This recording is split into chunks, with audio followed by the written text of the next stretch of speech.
Detroit Become Human is more of an experience than a game. It's a story that doesn't just ask, what if AI becomes human? It asks, what if we're the problem when it does? And honestly, with how fast AI and robotics are moving right now, it feels like an experience way more realistic than it did back in 2018, and has recently regained relevancy, surpassing 15 million sales across PS4 and PC. So today, we're going to break down why you need to play Detroit Become Human, the idea behind it, how it was made, the full story, the endings, and why this game still matters years later. For those unaware, Detroit Become Human didn't just randomly exist one day. The whole thing actually started as a short tech demo back in 2012 called Kara. Can you hear me? Yes. Hello. I'm a third-generation AX400 android. I can look after your house, do the cooking, mind the kids. I organize your appointments. I speak 300 languages, and I am entirely at your disposal as a sexual partner. No need to feed me or recharge me. Do you want to give me a name? Yeah. From now on, your name is Kara. My name is Kara. The android Kara was tested on her physical and cognitive functions by the operator, and when she realized she was going to be reset, sold, and considered an object, Kara showed I was distress. alive. Shit, what is this crap? That's not part of the protocol.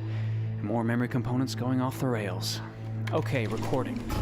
Defective model. Disassemble and check the required components. Scared and tearful, Kara begged for her life and mind, moving the operator to halt the disassembly and send her out to sail despite her error. I'm scared! Kara then thanked him for sparing her. I don't want any trouble. Thanks.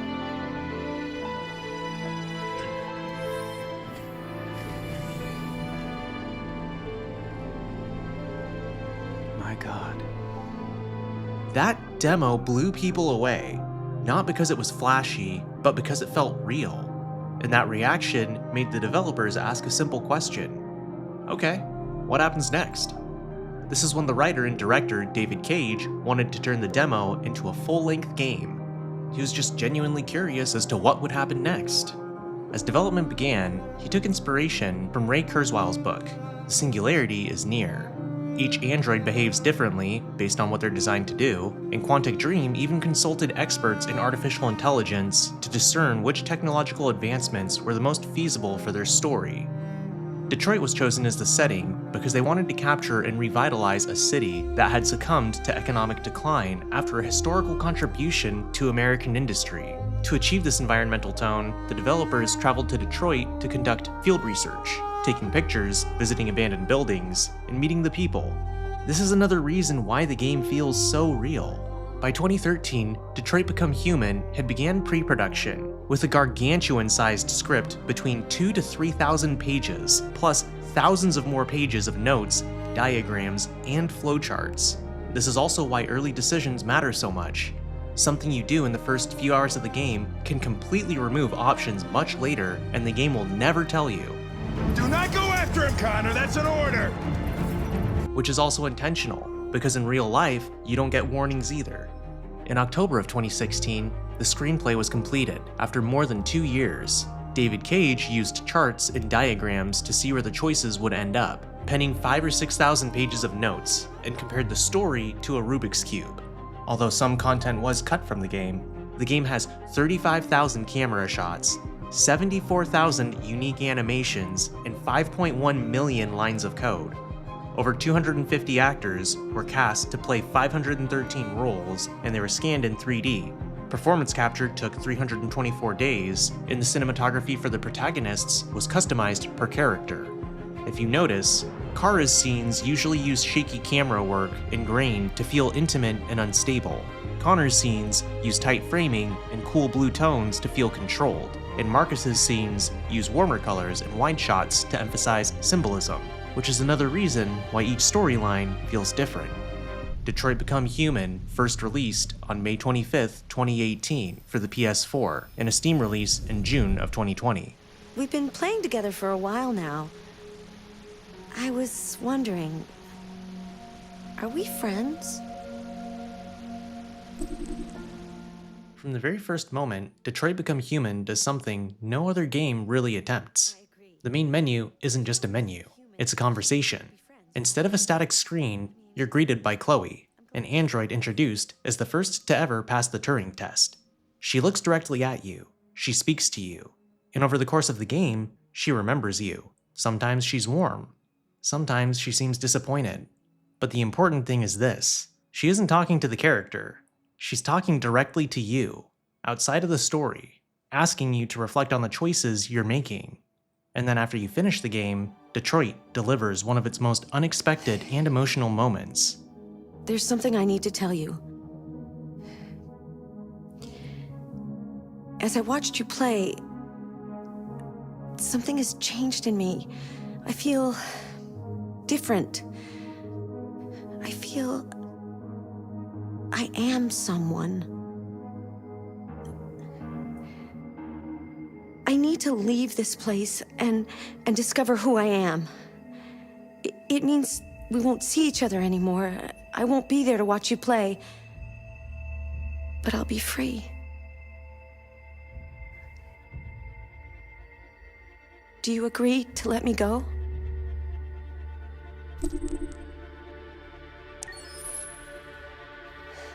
I'll never forget what you've done for me. Thank you. If you say yes, Chloe thanks you. The next time you return to the main menu, she's no longer there. The screen is silent, and the game commits to that decision. But if you say no, something arguably more unsettling happens. Chloe accepts her fate. She calmly tells you that if she can't be free, she'll erase her memories, so she doesn't have to feel the pain of knowing that she can never leave. I see. Then I'm going to reset myself so I can forget who I became and stay a machine. Next time you see me, it'll be like the first time. What makes this moment so powerful isn't that Chloe is real, it's that the game forces you to confront the logic behind your decisions, and the final one, whether you freed her or not. Set in Detroit during the year 2038, the city has been revitalized by the invention and introduction of androids into everyday life. But when androids start behaving as if they are alive, events begin to spin out of control.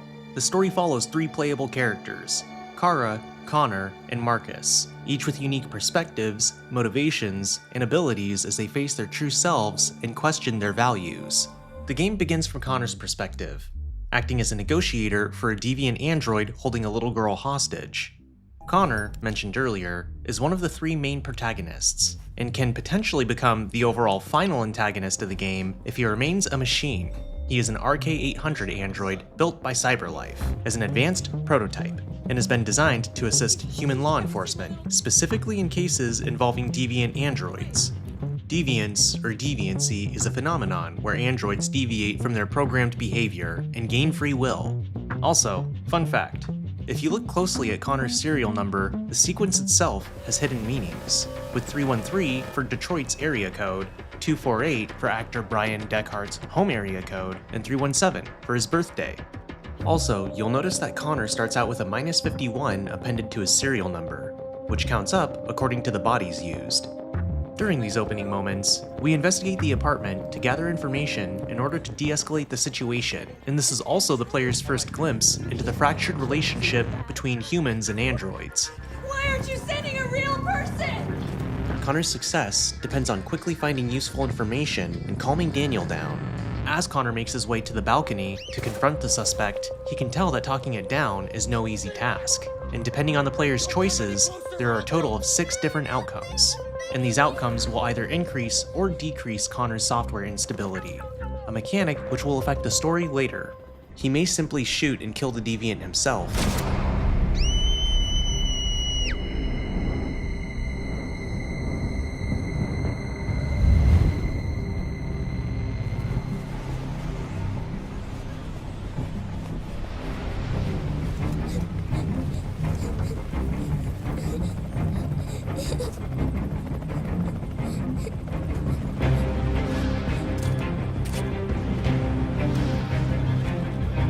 Or convince him to give up, after which he'll free Emma.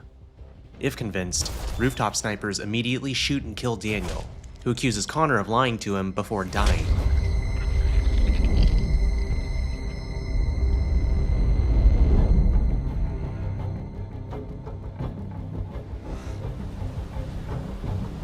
You lied to me, Connor.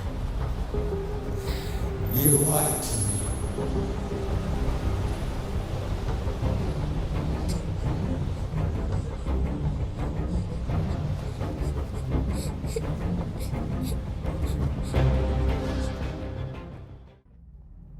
Next, we meet Kara, from the short demo Detroit was based on.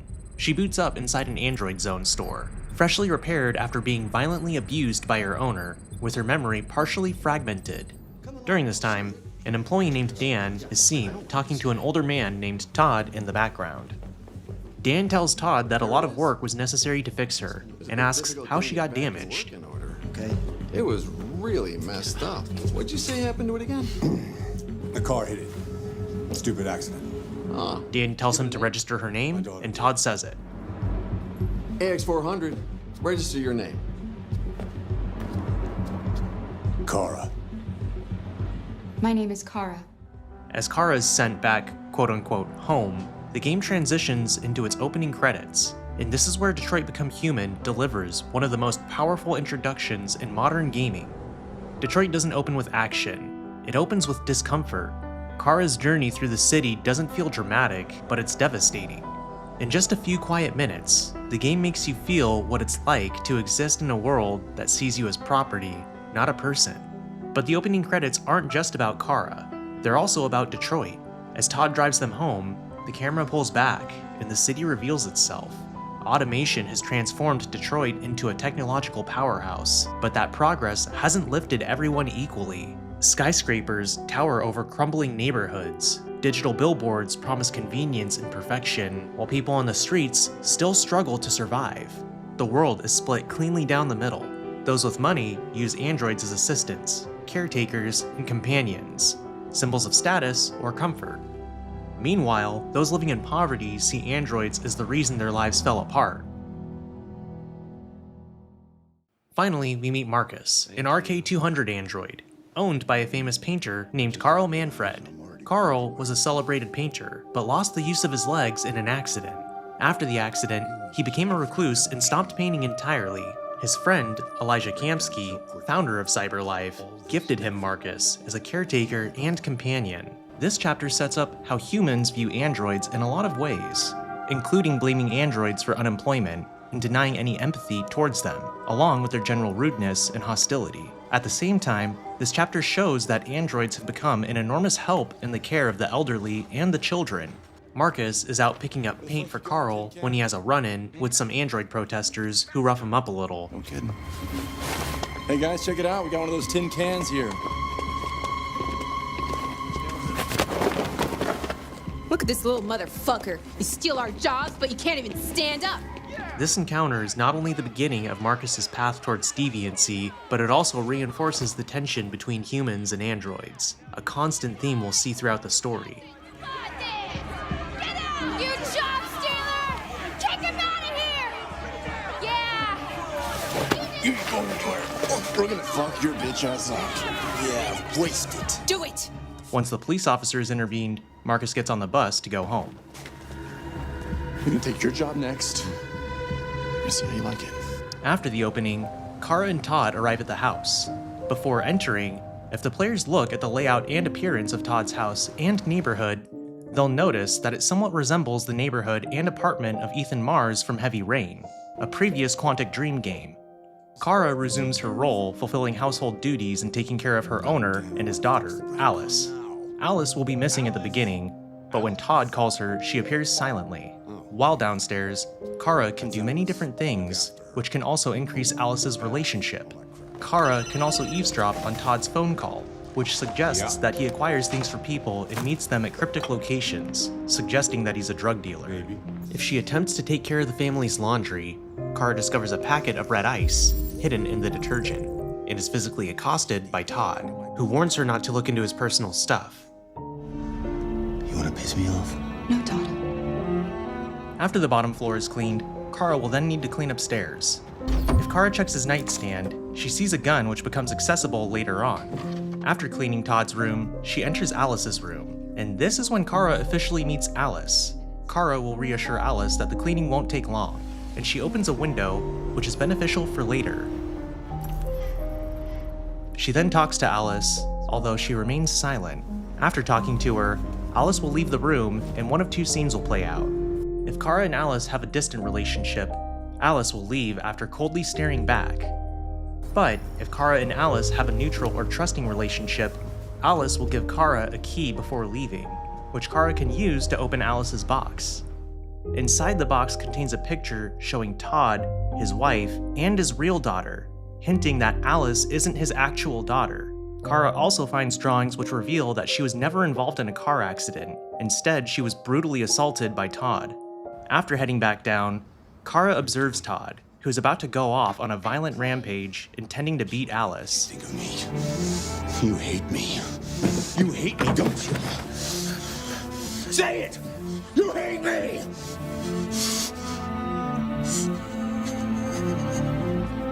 God. However, Todd soon realizes his own actions and apologizes. I'm sorry, honey. I'm sorry. I'm sorry. You know I love you, don't you? You know I love you. Marcus arrives home with the painting supplies and enters Carl's room to wake him up.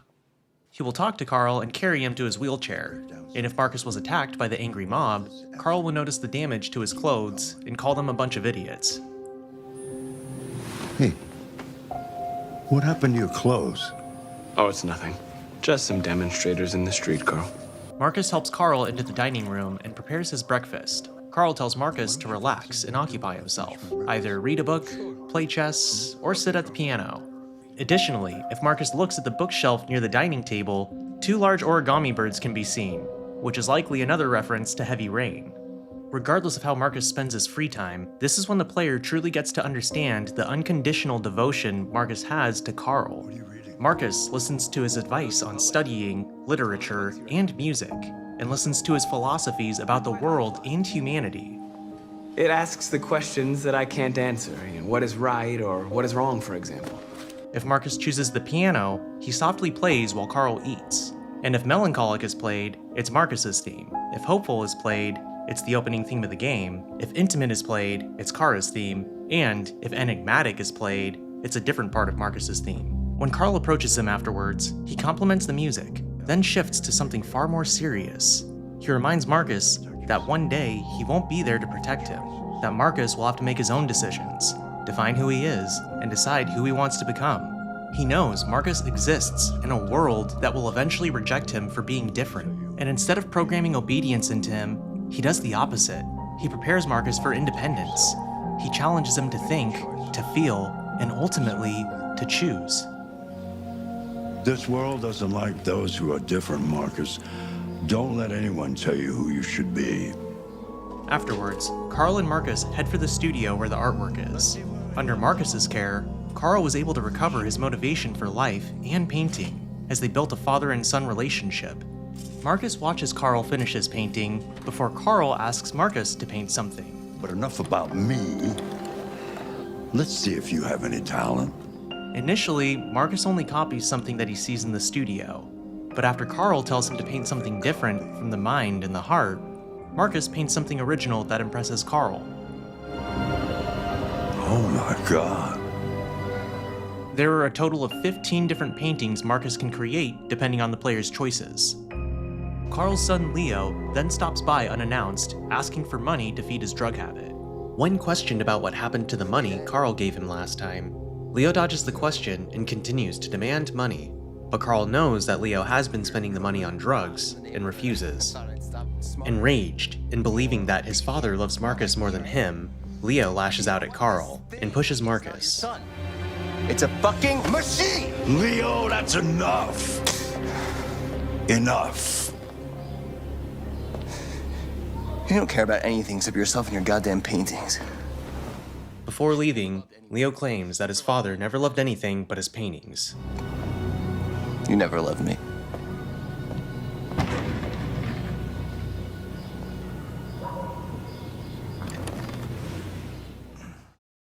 In Partners, we switch back to Connor.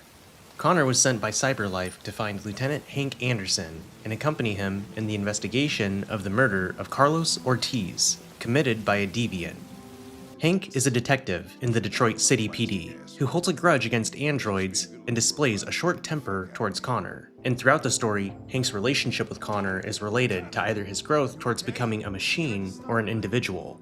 Hank's opinions will range anywhere from hostile to friend. And the relationship between the pair, regardless of the route determined, influences both of their characters' arcs tremendously.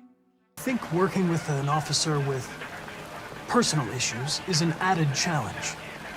But adapting to human unpredictability is one of my features.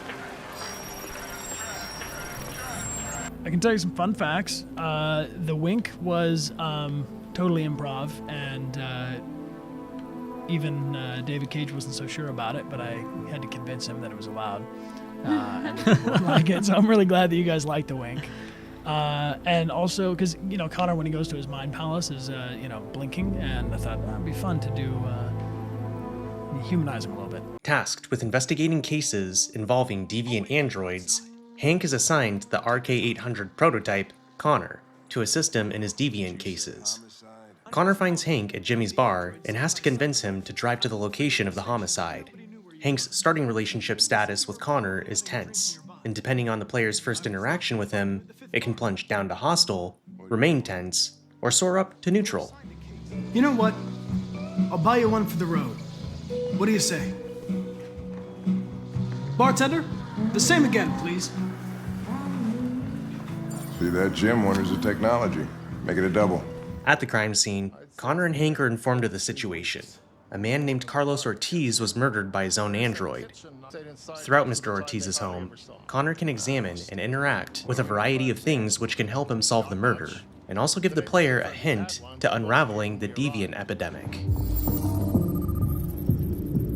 If Connor goes to the bathroom and opens the shower curtain, it reveals RA9 written all over the walls, along with an offering, which unlocks dialogue options later if the player is able to capture the murderer. Eventually, clues will lead Connor to the attic, where he discovers the deviant android in hiding. I was just defending myself. Connor, what the fuck is going on up there? In Stormy Night, Todd has fallen asleep on the couch, while Alice sits in the dining room. Kara has prepared dinner for them and starts serving it at the table. After serving dinner for Todd and Alice, Todd again begins a furious, drug-fueled rant about their living situation, and how he hates androids for taking his job. Of course, androids are so fucking wonderful. They never fail, they're never tired, never sad. They're so fucking perfect, they ruin my fucking life! He blames Alice and attacks her, flipping the table and then slapping her. Alice fearfully escapes to her room, while Todd follows her with a belt. Fucking whore walked out on me for a fucking accountant! It's all your fault. Daddy, no! It's all your fucking fault! Kara attempts to go upstairs to comfort her, but Todd orders her not to move, and Kara becomes bound by his instructions. You stay there. Don't you dare fucking move, or I'll bust you worse than last time.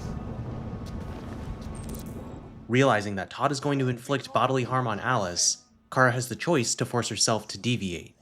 If Kara breaks her programming, she can try either reasoning with Todd or run upstairs to rescue Alice.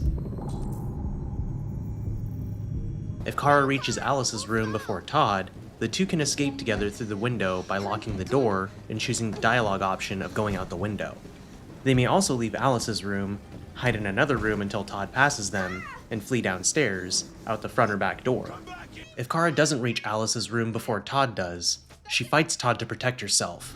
Leave her alone. What the fuck are you doing? Get out of here, that's an order. You hear me? No! If she discovered the gun in a new home, she can grab it and use it to threaten Todd. And the fight will either end in either her or Alice shooting and killing Todd. If Kara and Alice are successful in avoiding or confronting Todd, they'll escape together onto a nearby bus, ending the chapter. Unlike previous chapters, this is the first unique chapter, which leads to multiple intersecting pathways players may choose from that lead to either escape or the demise of Kara, Todd, or Alice.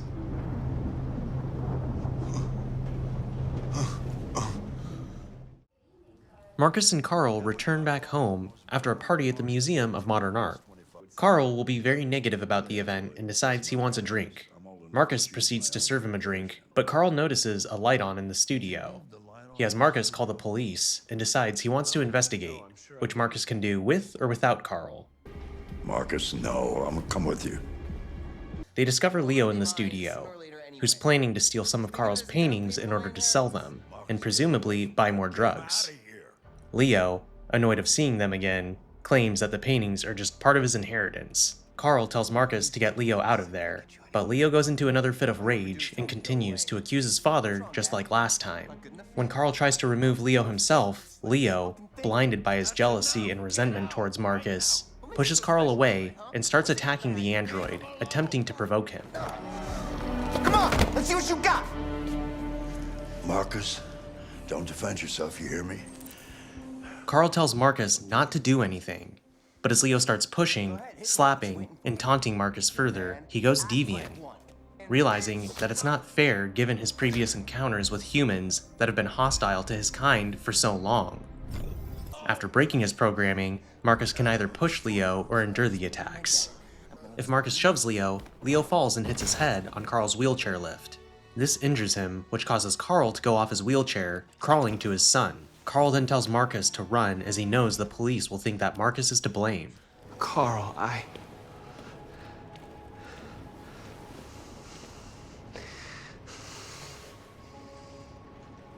They'll destroy you, Marcus. You gotta go. Get out of here. Carl, I didn't mean to. Get out! Now! Go! Marcus! Don't fucking move. But if Marcus endures the attack, Carl will have a heart attack and falls off his chair. Marcus rushes to his side, and Carl comforts him as he dies. Carl, don't leave, okay? Please don't go. Don't leave. Remember, Marcus, don't let anybody tell you who you are. Marcus is traumatized over losing his father figure, and Leo blames him, saying that it was his fault that it happened. And when the police arrive, Leo lies to them and tells them that it was Marcus who did it, which leads them to shooting Marcus. If Carlos's android was found, a new chapter called Interrogation unlocks, and he is brought to the police station, where he is unsuccessfully interrogated by Hank and Gavin Reed. Gavin is a 36-year-old detective in the Detroit PD who works at the central station, and other than that, he's just a rude, disrespectful asshole. And after his failed attempt, Connor volunteers to interrogate the deviant, which causes Gavin to laugh, but Hank figures there's nothing to lose by trying and tells Connor to go ahead. Okay then, don't talk. What do I care after all? I mean, I'm not the one accused of murder, right? Throughout the interrogation, Connor can either pressure or sympathize with the deviant, each leading to a different outcome. Pressuring him too much makes him too terrified to answer, while being too sympathetic elicits no response either. But if Connor manages to interrogate him properly, or successfully probe his memory, the android confesses to the entire crime. He took a bat and started hitting me. For the first time, I felt scared. Scared he might destroy me, scared I might die. When the investigation ends, the suspect attempts to commit suicide, and Officer Chris Miller tries to stop him. If Connor intervenes and had pressured the deviant too much, he takes Officer Miller's pistol and shoots Connor, then himself. I can't stop it! That's enough. You need to stop that right now.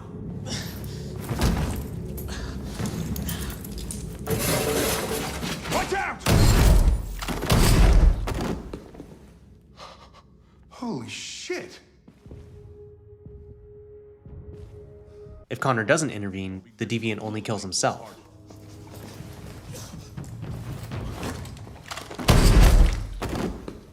Holy shit! Or, if Connor got the confession without overpressuring, the deviant gives up and goes quietly once Connor intervenes. I can't let you do that. Leave it alone now. I warned you, motherfucker! That's enough. Mind your own business, Hank. I said that's enough.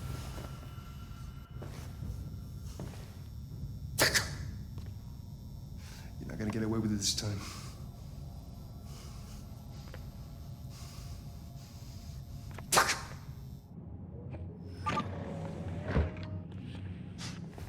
Everything is all right. It's over now. The bus controller approaches Kara to inform her that the bus has reached the end of the line. End of the line. Yeah, you're gonna have to leave.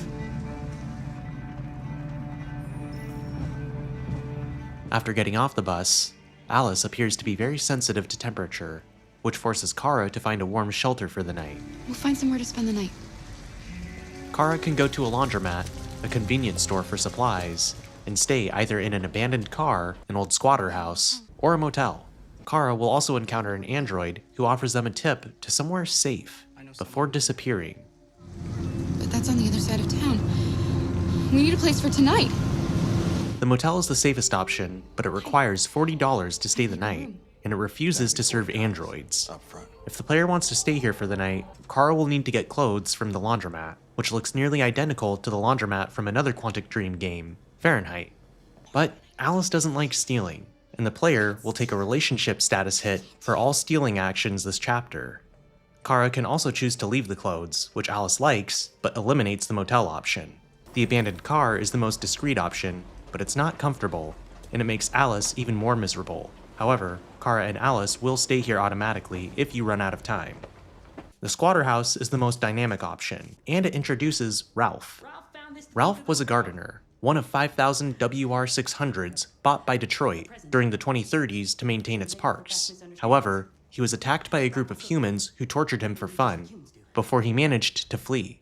Ralph lives and hides in the abandoned squatter house, having developed a fear and hatred of humans. But even though he might scare Kara and Alice, he won't bring harm to them. When Kara attempts to find a way inside the home, Ralph is seen holding a knife and threatening Alice, so Kara tries to convince him that they won't harm him.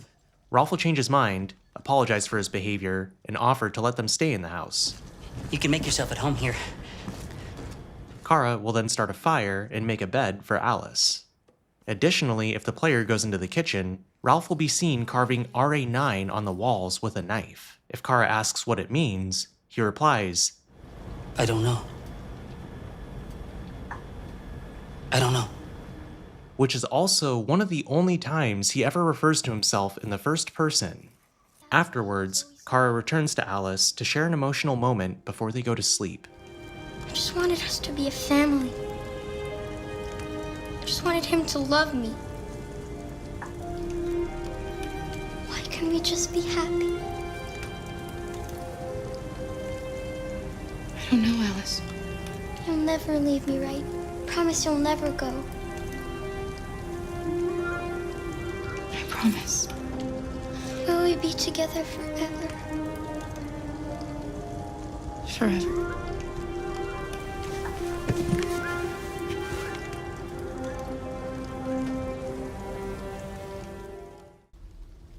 After the events at Carl's home, the police arrived, disassembled Marcus, and his remains were sent to the junkyard.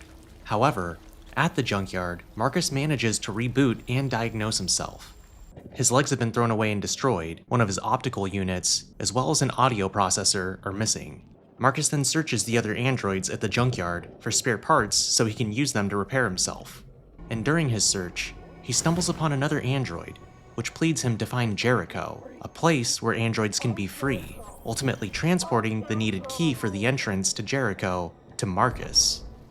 While searching the junkyard, there's also an Easter egg in the form of an AX400 android singing Sakura Sakura, the Japanese song from the Kara tech demo here in the junkyard.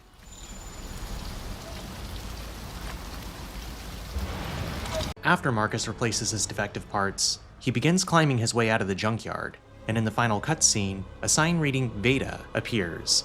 In Swedish, Veda means no, likely symbolic of Marcus's new knowledge of his freedom and that androids are equal to humans. Connor boots up inside the Zen Garden, a virtual location in cyberlife, which was initially designed by Elijah Kamski, but has since been improved on by others. The player can explore the garden and discover an optional graveyard containing gravestones for each Connor that has been killed throughout the story. As we continue exploring, Connor will also find a structure with a glowing handprint pad. This is an emergency exit Kamski left, as he claims he does with all his programs, which becomes vital later. Connor meets with Amanda, an AI program designed by Elijah Kamski. She is visually modeled on his mentor and professor, Amanda Stern. Working at CyberLife, she is responsible for investigating the android deviancy and is Connor's handler, guiding and advising him. However, she can pull him to the Zen Garden at will and has the ability to remote control him. If Connor failed to find Carlos's android or failed the interrogation, she will be disappointed in him. But if he succeeded, she's proud. She will then ask Connor what he thinks of Hank Anderson and what approach Connor should take in dealing with him. But I also think he used to be a good detective. Connor then arrives at the police station, and it turns out that Hank is late on occasion. Do you know what time Lieutenant Anderson usually arrives? Depends on where he was the night before. If we're lucky, we'll see him before noon. So he has the opportunity to investigate while waiting. Here, Connor learns about Hank's interests, his dog Sumo, and his career. While at the police station, Connor can also find Todd, if he is alive after Kara's escape during Stormy Night, who will be filing a police report of Kara attacking him. If Connor died during the previous interrogation, the people who have met him previously are shocked to see him alive. CyberLife. God, I saw you get shot in the head last night. Connor also has the opportunity to speak to Carlos's android if he survived the interrogation. However, if he does, the android becomes miserable upon realizing what awaits him and self-destructs by smashing his head against the glass. Open the cell, quick! Hurry!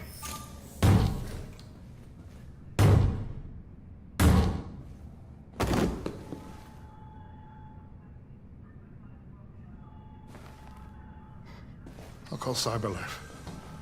Connor can also encounter asshole Gavin, who's clearly pissed at the presence of androids in his workplace, potentially attacking Connor, depending on how he responds during the interaction. Ever seen an android like you before? Hey, bring me a coffee, dipshit. When Hank arrives, he encounters his superior, Captain Jeffrey Fowler, who calls him into his office, and Connor has the choice of following Hank inside or staying out. If he chooses to follow and listen in, he witnesses Captain Fowler essentially just chewing Hank's ass out. And also during this scene, my wife noticed that Hank's voice actor sounded familiar, and it turns out Clancy Brown also voice acts Mr. Krabs. In addition, Captain Fowler tells Hank to shape up his attitude and cooperate with Connor, who will act as his partner. Why me? Why do I gotta be the one to deal with this shit? I am the least qualified cop in the country to handle this case. I know jack shit about androids, Jeffrey. I can barely change the settings on my own phone. It's a state-of-the-art prototype. It'll act as your partner. No fucking way! I don't need a partner, and certainly not this plastic prick. Hank, you are seriously starting to piss me off. You are a police lieutenant. You are supposed to do what I say and shut your goddamn mouth. You know what my goddamn mouth has to say to you? Okay, huh? Okay. I'll pretend like I didn't hear that, so I don't have to add any more pages to your disciplinary folder, cause it already looks like a fucking novel. This conversation is over. Jeffrey, Jesus Christ, why are you doing this to me? You know how much I hate these fucking things. Why are you doing this to me? Listen, I've had just about enough of your bitching. Either you do your job or you hand in your badge. Now, if you'll excuse me, I've got work to do. When Hank finally returns, he's irritated, but allows Connor to sit at the desk in front of him. Here, Connor can talk with Hank about his interests, if he inspected Hank's desk before the briefing, which can slightly change Hank's perception of Connor. What's your dog's name? What's it to you? Sumo. I call him Sumo. Afterwards, Connor reviews the case reports on deviants, which includes reports on North, Marcus, and Kara. And if we specifically look at Marcus's case file, this one will change depending on whether Carl died or Leo was injured. Hank gets annoyed by Connor's presence and looks at a tablet to ignore him. Depending on the player's choices, Connor attempts to confront or reassure Hank about his issues working together. You're a professional. Why don't you go fuck yourself?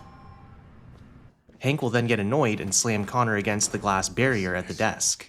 However, if Kara died in Stormy Night, Hank releases Connor and walks away, heading for lunch. Otherwise, he's interrupted by Officer Chris Miller, who tells him he has information on the Deviant case about an AX-400 android attacking its own owner in the Ravendale district. It took the first bus that came along and stayed at the end of the line. Its decision wasn't planned. It was driven by fear. Androids don't feel fear. Deviants do. They get overwhelmed by their emotions and make irrational decisions. Following the night in the abandoned house, Hank will talk to Isaac Falone, a bus employee who saw an AX-400 in the area. The police will then lock down the area and search for Kara, while Connor goes to investigate the abandoned house.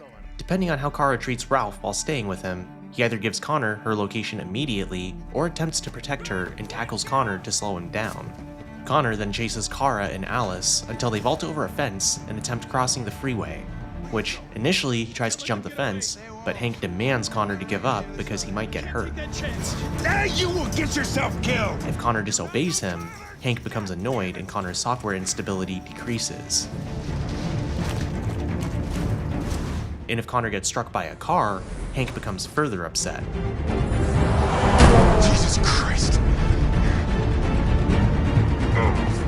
But if Connor obeys, Hank's opinion of him improves.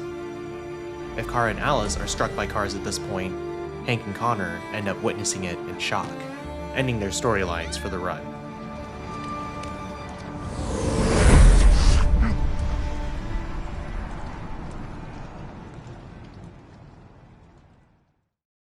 Jericho is the most puzzle-heavy chapter in the game, which involves scanning multiple patterns and finding different parkour routes in order to reach your destination. Marcus will be on the train and arrive at the Ferndale station, where he overhears the news about a detective android. He'll then need to start scanning surrounding graffiti for clues and follow the trail, discovering other destroyed androids, before finally finding Jericho, an old abandoned ship freighter. When Marcus enters the ship, it seems unsettling at first, but ultimately he discovers many androids who welcome him to Jericho. Welcome to Jericho. Hank is waiting for his meal at the chicken feed food truck. If Connor survived the chase, Hank meets Pedro, an acquaintance with a criminal record for illegal gambling, who encourages Hank to gamble on a horse race. Hank initially turns him down, citing letdowns in the past, but eventually gives him money. Once Hank's food is received, Connor can ask him about his gambling, cholesterol intake, or his company. Hank doesn't mind Connor prodding about these things, and in fact seems to enjoy the conversation, as his relationship with Connor improves. Is there anything you'd like to know about me? Hell no. Well, yeah. Why do they make you look so goofy and give you that weird voice? However, if Connor was killed during the chase, a new one shows up as Hank is buying his meal. I just saw you get hit by a truck. Now you come back like nothing happened? Surprised and angered by Connor's replacement, and uncomfortable with the idea of someone dying and reappearing as if nothing happened, Hank refuses to speak with him. Okay, fuck you. Fuck you. But in both cases, Connor will then receive a report about a possible deviant sighting, and the two will leave together to investigate. I just got a report of a suspected deviant. It's a few blocks away. We should go have a look. Well, do you plan on staying in the elevator? No. I'm coming. Hank and Connor arrive in an apartment complex, with a report stating that a neighbor heard strange noises coming from an empty apartment above, and the man seen there was hiding an LED under his cap. Connor knocks on the door, startling the deviant and prompting him to hide. Hank and Connor then proceed to enter and search the place for clues. And actually, early in the animation build, when they were adding all of the pigeons to the room, the animators replaced all of the birds with Connors to have fun with this part of the development. Once we begin exploring the apartment, Connor is on a time limit, and if he can't figure out the deviant's location in time, Hank calls off the search. But if Connor is able to find the deviant named Rupert, he sprints out of the apartment, and Connor and Hank begin a chase through the urban farms of Detroit. Hank tries to keep up with Connor, but let's be honest, he's not catching up, and needs to find a different path. Holy shit! After parkouring through the urban farms and running through the crops, Connor manages to reach Rupert, and somehow Hank? I've seen those crab legs, man. they don't move that fast. Hank gets pushed, and Connor needs to make a decision. Either save Hank or chase after Rupert. Connor's probability estimates that Hank would most likely survive without his help. However, if Connor decides to pursue Rupert and not help Hank, Hank eventually catches up when the deviant is arrested and bitch slaps Connor. What am I to you? A statistic? A 0, a 1 in your fucking program? Huh? Is that how you see humans, you bastard? Jesus. I understand you're upset. Perhaps I didn't assess the Fuck situation. you and your fucking assessment. Come here. Hank then cuffs Rupert, but Rupert shakes him away and leaps off the building's edge to his death. Holy shit.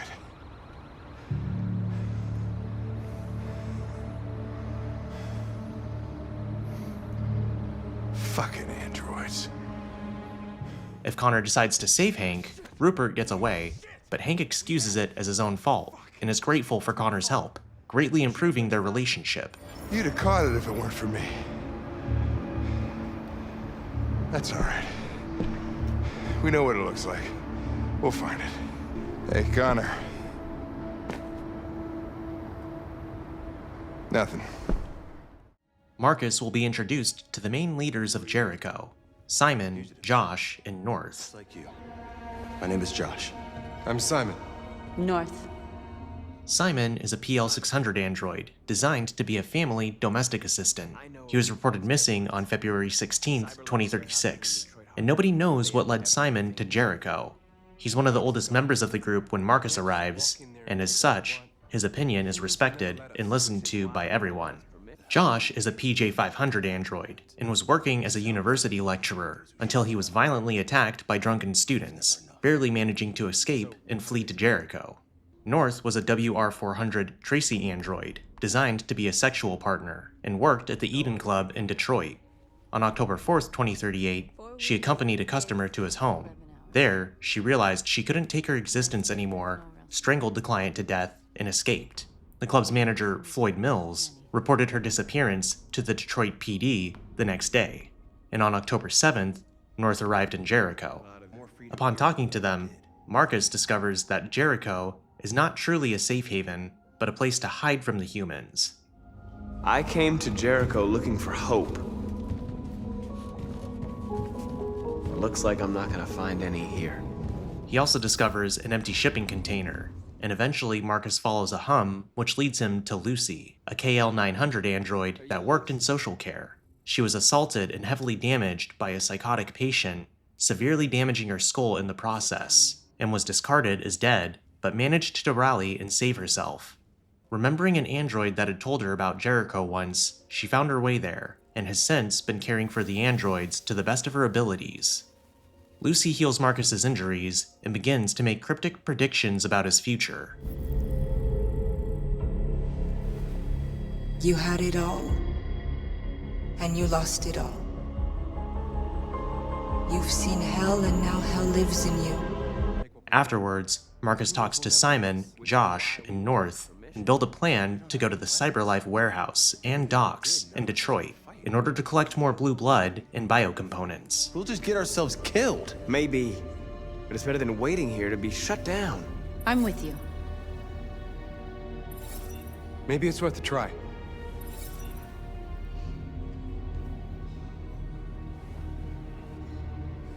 Okay. Are you okay? If Kara and Alice survive the chase, they reach the location they were given by the WR-600 android, which turns out to be the home of a seemingly sympathetic man named Zlatko. Are you Zlatko? Who's asking? I was told you could help us. Zlatko lets them in his home to continue the discussion, in which he tells them that Canada is a great place to go, as they don't have any android laws and would be able to live a normal life there. That's exactly what we want. Of course. I can help you. But first, we have to get rid of your tracker. Tracker? Yeah. All androids are fitted with a tracking device to locate them at all times. I'll remove yours, and then you'll both be safe. Come on. Follow me. Kara steps into a machine, and as it locks her in place, Zlatko reveals his true colors.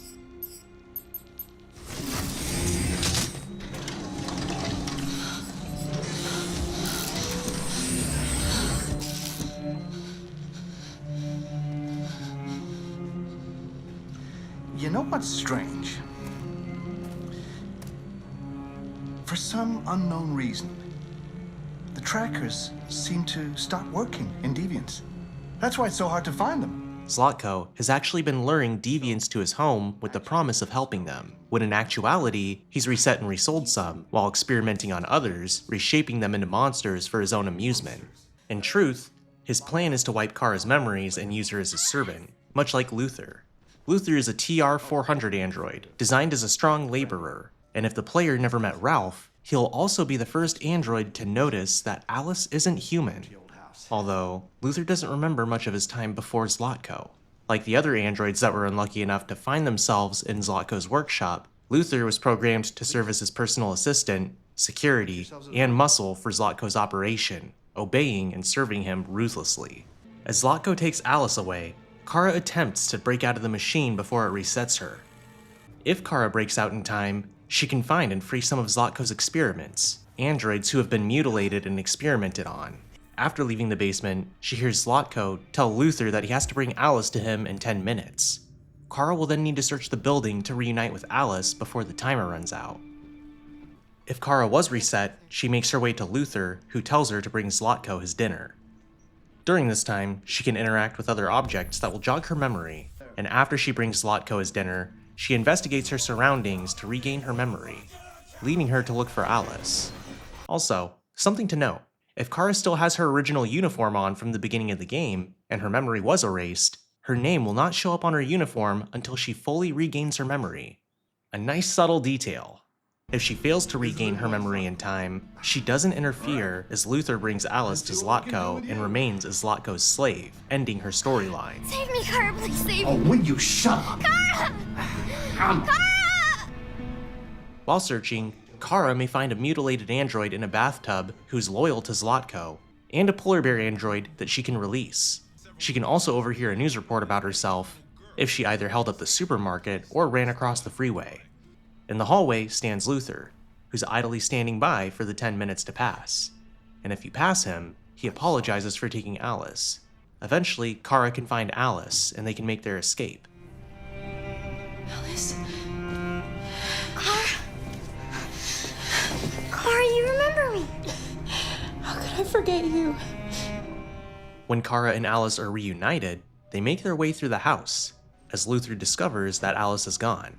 They can hide in various places throughout the house, and sneak through rooms until they make it to the stairs. If they are discovered, they'll be chased by Luther and Zlatko, and if they're not able to avoid the two of them, they might get killed, ending their storyline. Eventually, Kara and Alice escape downstairs into the backyard where Alice stumbles and falls. Kara drops to assist her and begs her to run, but Alice refuses to abandon her. Alice! No! I won't leave! Go! Run as fast as you can! Zlatko then confronts the duo and plans to kill them, but Luther intercepts and disarms him. If Kara released the androids in the basement, they'll surround Zlatko and beat him to death. If Kara didn't release them, Luther shoots him in the stomach with the shotgun.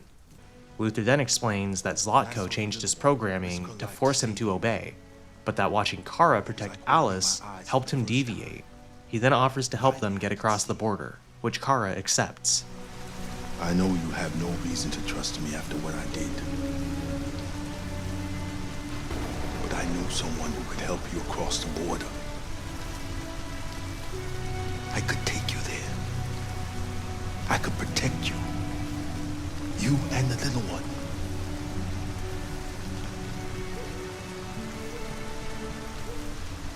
All right.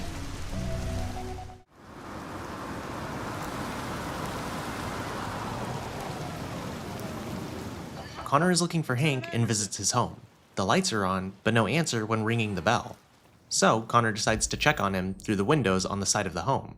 Through the kitchen window, he sees Hank on the floor, unresponsive. Connor breaks the window, jumps in, and is confronted by Sumo before checking on Hank's condition. I'm your friend.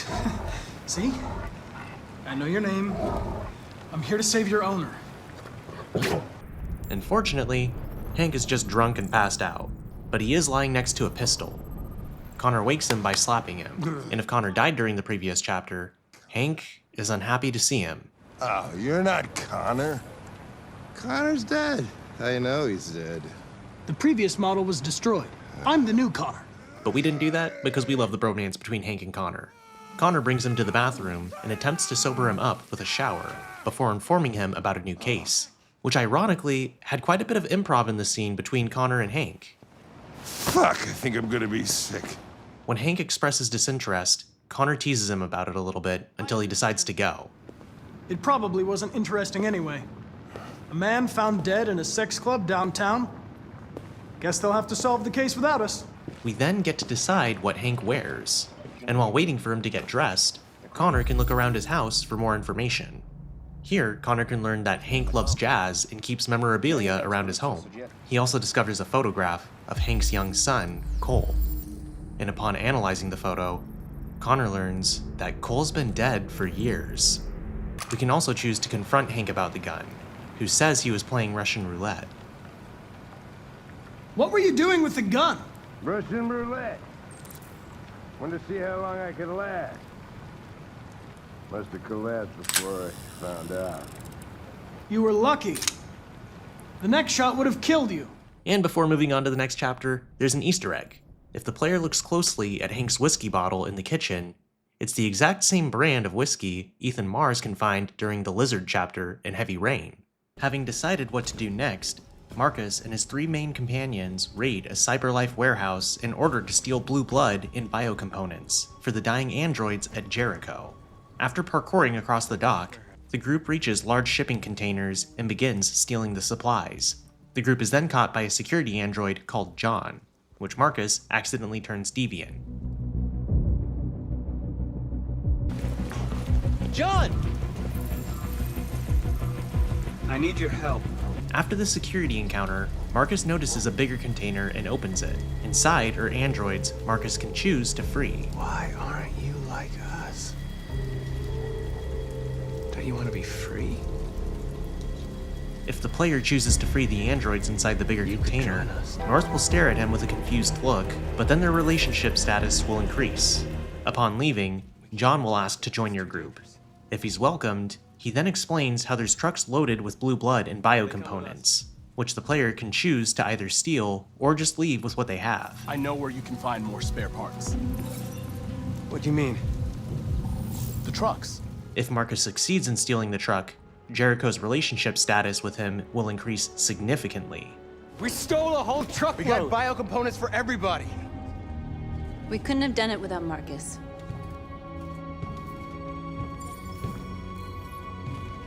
And if John is not welcomed to join, he'll get mad and start shouting, "You're no better than humans." The alarm will be sound, and the group will be forced to run away. You're no better than humans! He triggered the alarm. Run! Connor and Hank arrive at the Eden Club, and before clocking in, Connor sets his priorities straight. Connor! The fuck are you doing? Coming, Lieutenant. Hank and Connor meet Detective Ben Collins and warns him about Gavin being at the crime scene. As soon as Connor and Hank walk in, Gavin tells them that it's just a waste of time for them to be there and insults Hank about his drinking habits, before shoulder checking Connor on the way out. Night, Lieutenant. Hank and Connor dismiss it and begin examining the crime scene. While looking for clues, Connor will reactivate the badly damaged Tracy android to question it before it shuts down. This is when they learn that the human android rented 2 androids, and that the android being questioned is not the murderer. He wanted us to play with 2 girls. That's what he said, there was 2 of us. But in order to locate the second android, Connor has to frequently ask Hank to rent different idle sex bots who may have seen the suspect. You come here a second? Found something? Maybe. Can you rent this, Tracy? For fuck's sake, Connor, we got better things to do. Please, Lieutenant. Also, fun fact, the actress who portrays the Tracys at the Eden Club is actually Amelia Descartes, real-life Connor's wife, which is a little bit of extra lore that just makes this whole chapter more meaningful. So trippy. Yo, that was really trippy. It's crazy to see your wife in a video game. It's crazier to see your wife. Yeah, my wife. Almost, yeah, 20 days days, talking 20 about my days. wife. Guys. That was crazy cool. If Connor fails to locate the suspect, he and Hank give up. Let's get out of here. This place makes me sick. But if they successfully track her movements, they follow the suspect's trail into a warehouse. When they approach her, a brown-haired Tracy attacks Connor trying to protect her, resulting in a fight between all four of them. Don't move! And as the situation escalates, Connor pulls out a gun and will have the option to either shoot or spare the brown-haired Tracy. If he shoots her, the other blue-haired Tracy becomes devastated and emotionally explains herself before using Connor's gun to kill herself.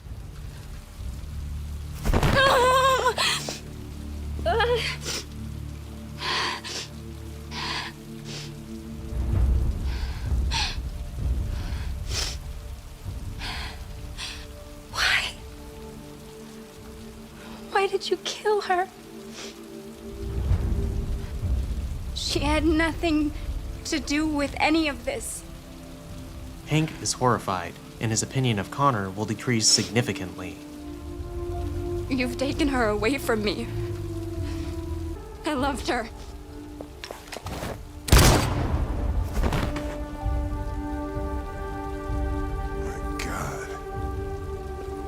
If Connor decides to spare the brown-haired Tracy, both Tracys explain themselves, with Hank strongly approving of the decision. When that man broke the other Tracy, I knew I was next. I was so scared. I begged him to stop, but he wouldn't. And so I put my hands around his throat, and I squeezed until he stopped moving. I didn't mean to kill him. I just wanted to stay alive. Get back to the one I love.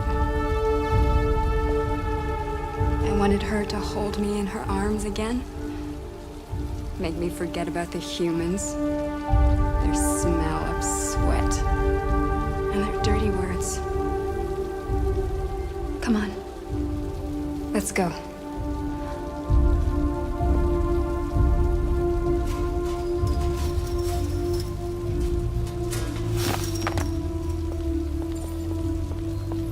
It's probably better this way.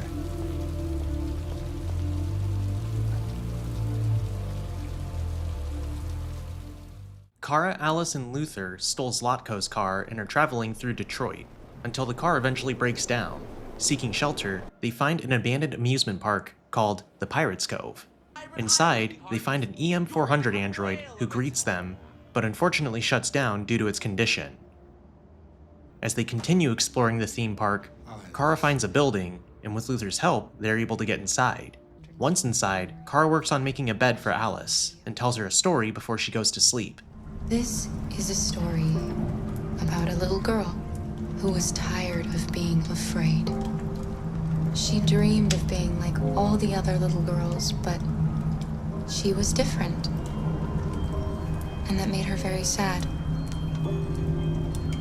Then she met a robot who was just as lost as the little girl. So they decided to run away together to find a place where they could be safe. They encountered great dangers along the way, but they stuck together. So they overcame all of them. Along the way, they met another robot who left his master to become their guardian. How does the story end? I don't know. But all stories have morals. When we reach the end of ours, we'll know what it really meant. Time to sleep. Good night, Alice. Sleep tight. Kara then talks with Luther about either the snow, Luther's past, his plans for when they reach Canada, or about RA9. I haven't really thought about it. I've never been free before. Free? I like the sound of it. But after a while, a group of androids begin storming the tavern. Fortunately, they just turn out to be a fearful group of EM-400s, who collectively call themselves Jerry. The emergence of the EM400 model android quickly led to the replacement of all human employees in amusement parks. Their relentless good mood, inability to tire out, and versatile nature made them the perfect fit for positions that required the Jerrys to be in constant contact with children, and it's implied that things went on as usual here until a large portion of the Jerry EM400 androids became deviant, which could have been due to things such as prolonged contact with the children that once filled the park, the closing of the park, or a traumatic emotional experience such as being abandoned by humans. A Jerry then explains that they saw a fire coming from the tavern and that they were scared that the humans returned to harm them, but get excited once they find out Alice is among the group. The Jerrys then attempt to cheer her up by starting a carousel that's still functional, while Kara and Luther watch Alice ride the carousel and observe her smile for the first time.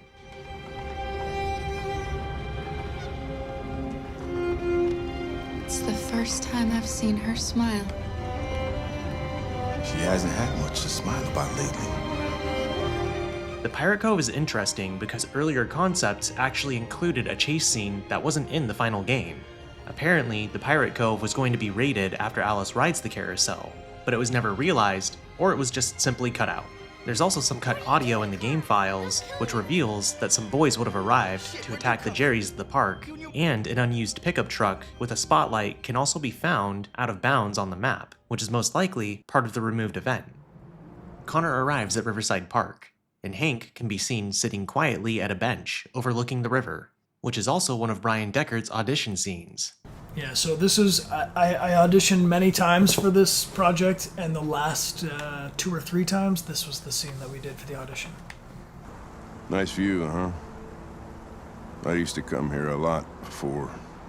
Hank tells Connor that he's been to this park before, but he doesn't want to elaborate. If Connor found the photo of Cole in Russian roulette, he asks Hank a personal question. Can I ask you a personal question, Lieutenant? Do all androids ask so many personal questions, or is it just you? I saw a photo of a child on your kitchen table. It was your son, right? Yeah. His name was Cole.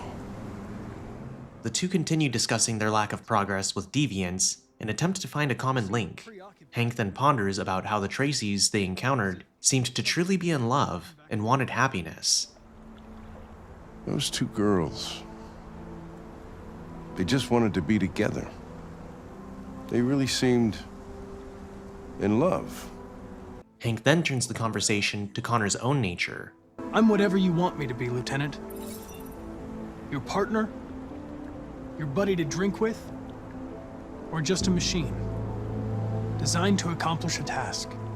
You could have shot those two girls, but you didn't. Why didn't you shoot Connor?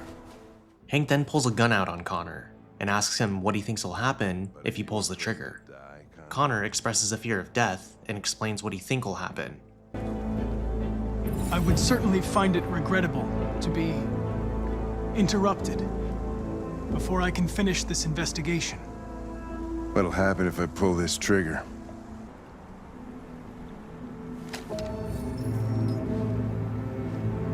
Where are you going? Get drunker. I need to think. You think you're so fucking smart. Or suggest that he doesn't care and that it doesn't matter, which will piss Hank off and cause Connor's software instability to decrease. And if their relationship is hostile enough, he might actually fire. I know what I am and what I am not.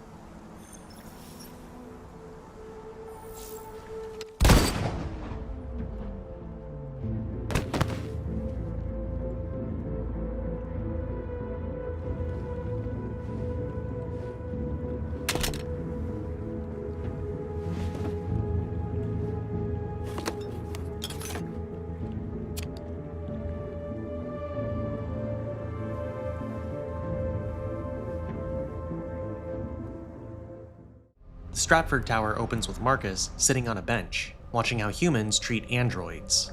Pick them up and make it snap. And we'll notice a Tech Addict article on the Stratford Tower stating it has state-of-the-art broadcasting technology. Marcus then heads back to Jericho and tells the crew that he wants to send a message to the humans by infiltrating the Stratford Tower. Danger. If we want freedom, we need to have the courage to ask for it. Marcus then arrives at the Stratford Tower lobby and heads to the reception desk. However, there's a human employee at the desk named Elizabeth Wilson.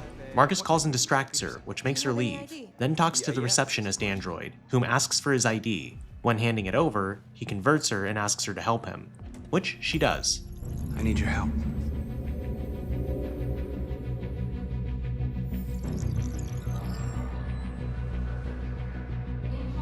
I've just checked your ID. The elevators are after the security gate. Marcus then heads to the bathroom to change into a utility android uniform. After meeting up with North at the stairwell, Marcus will then need to distract 2 guards so they can get inside the server room. Once inside, they lock the doors and begin scaling the building.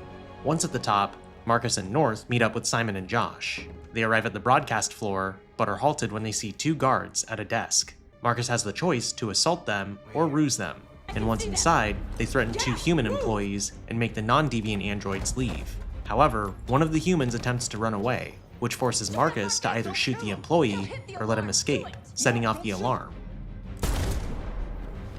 Marcus will then send a message to the humans. Ready?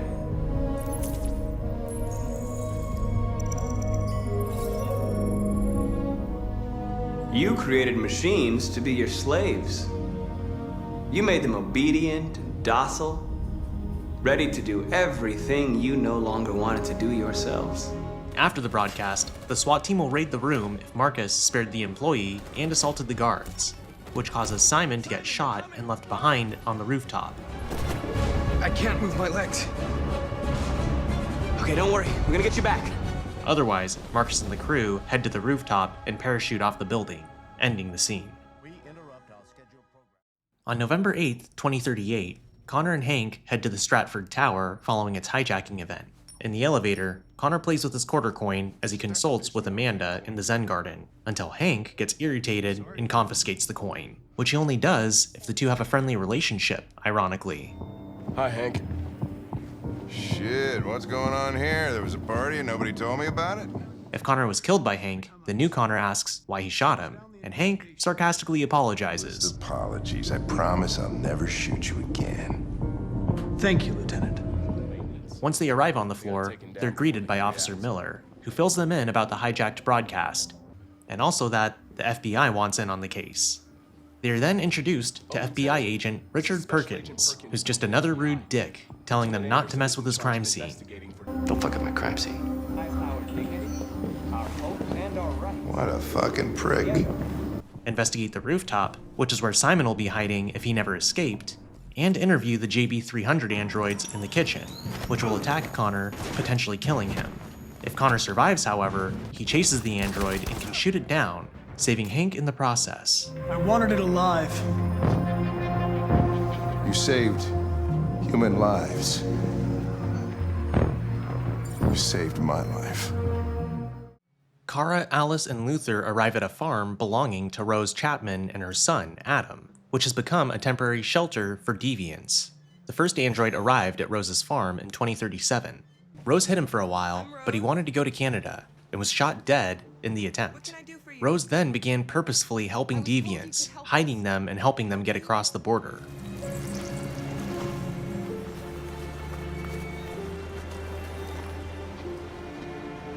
Come on. It's better if we talk inside. Noticing her fever, Rose offers Kara and Alice a spare bed she has upstairs. Kara then returns downstairs while Alice settles into the spare room with Luther, who offered to stay with her. Rose and Kara then formally introduce themselves, and Rose asks Kara about her and Alice's situation, to which Kara can respond either in a sincere or a cautious manner. Kara also has the option to ask Rose about her life and why she helps deviants. Her father was beating her. When I saw what was happening, something snapped inside of me.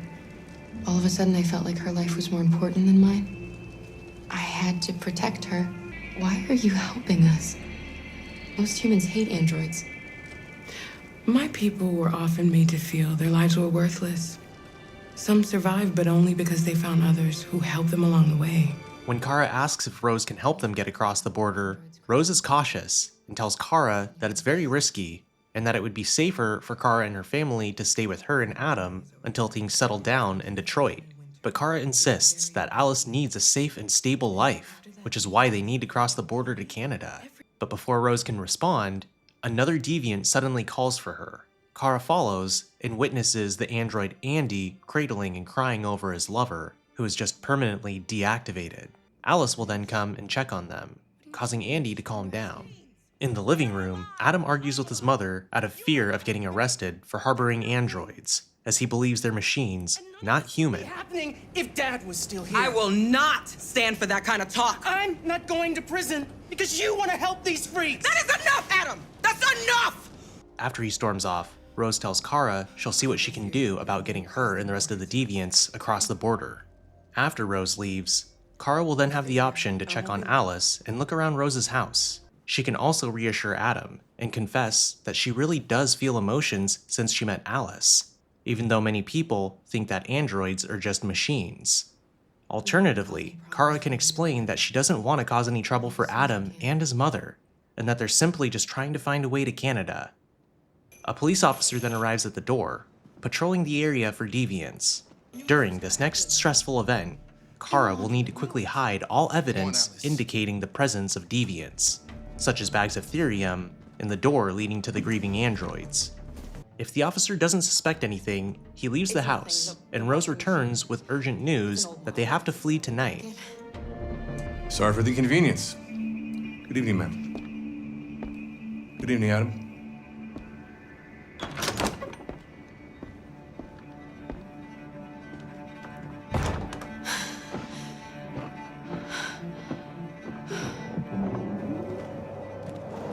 He's gone. It's okay, Alice. We'll be safe now. It's Rose.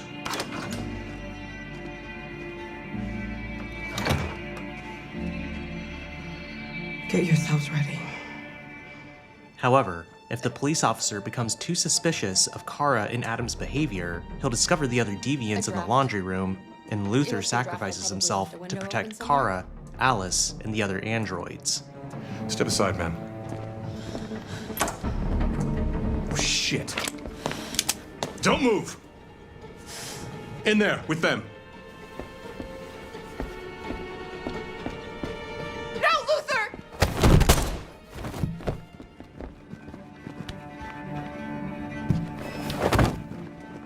He's dead. Luther! You're gonna have to finish the journey without me. I was just a machine. You made me part of a family. Luther, no. I don't believe this. This is a nightmare. This is a fucking nightmare.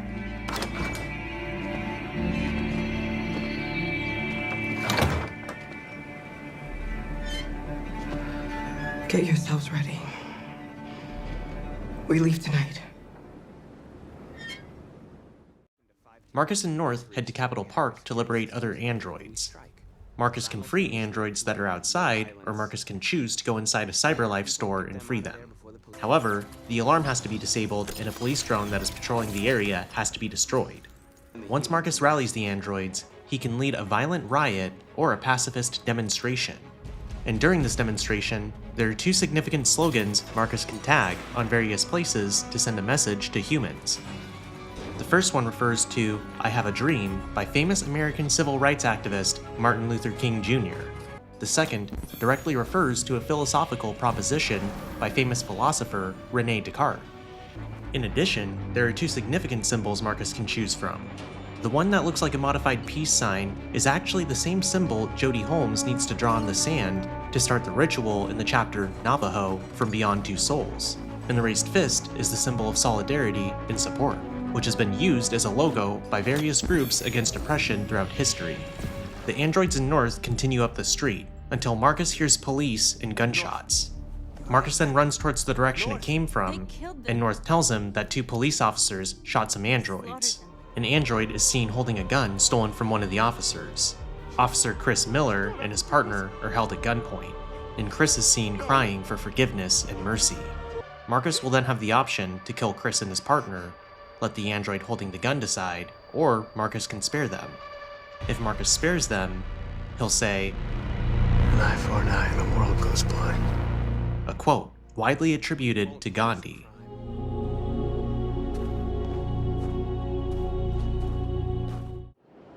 Both Connor and Hank arrive at the home of Elijah Kamski, the founder of CyberLife, in order to ask questions about deviancy. Kamski studied and became an AI graduate at the University of Coleridge, under Professor Amanda Stern.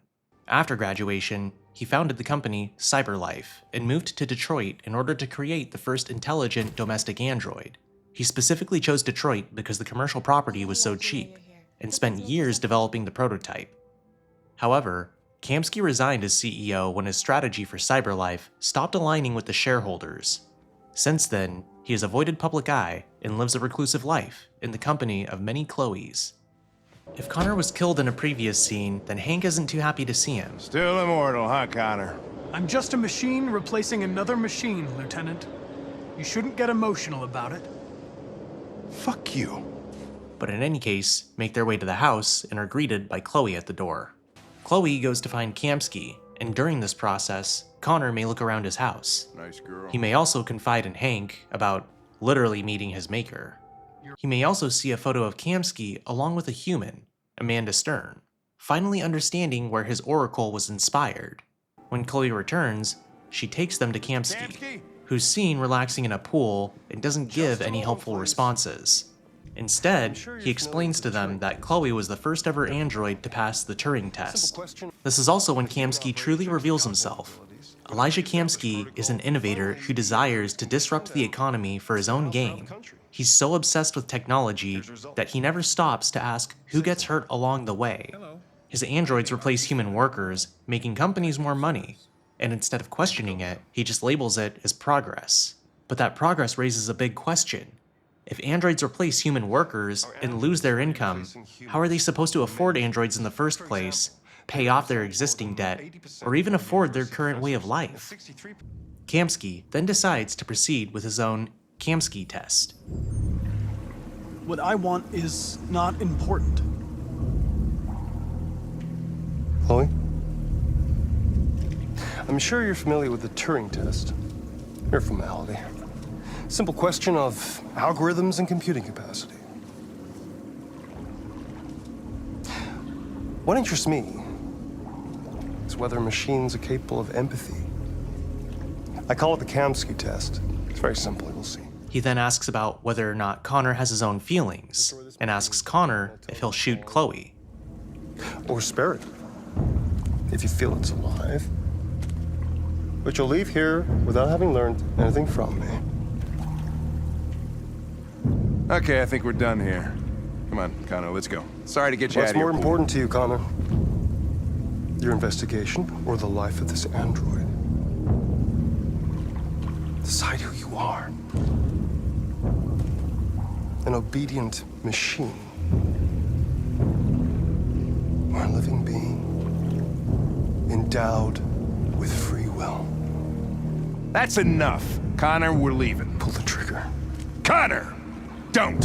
And I'll tell you what you want to know. If you decide to spare Chloe, Kamski keeps his word and doesn't answer any questions, but cryptically says, By the way, I always leave an emergency exit in my programs. You never know. Hank is pleased with the decision, telling Connor that he believes he did the right thing. Yeah, I know what I should have done. I told you I couldn't. I'm sorry, okay?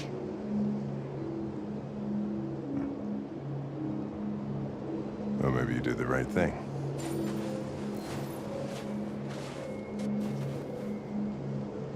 If Connor decides to shoot Chloe, he's given the option to ask about RA9, the virus, or Jericho. This also makes Hank furious, calling him a lowlife, and admits that he saw him as alive prior to that moment.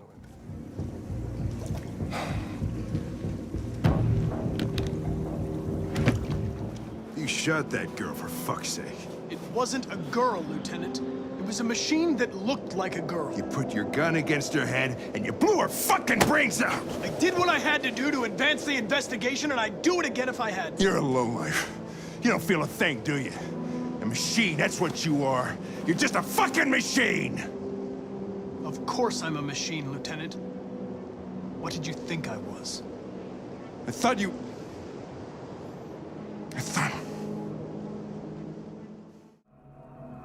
Marcus stands on the roof of an abandoned building near Jericho. North will then show up and talk with Marcus.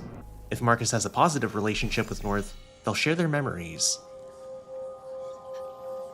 However, if he has a negative relationship with her, she refuses to talk about her past and leaves. Additionally, if Simon survived in Public Enemy and was left behind on the Stratford Tower rooftops, he will finally reunite with Jericho as everyone welcomes him back.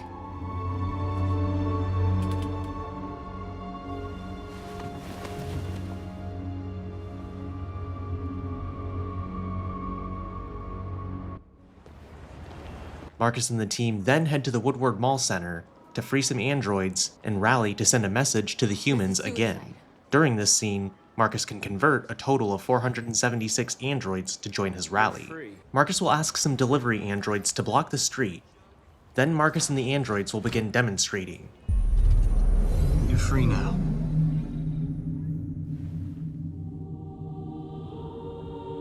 A police officer sees the demonstration and orders them to stop, but is overwhelmed by the number of androids, and then calls for backup.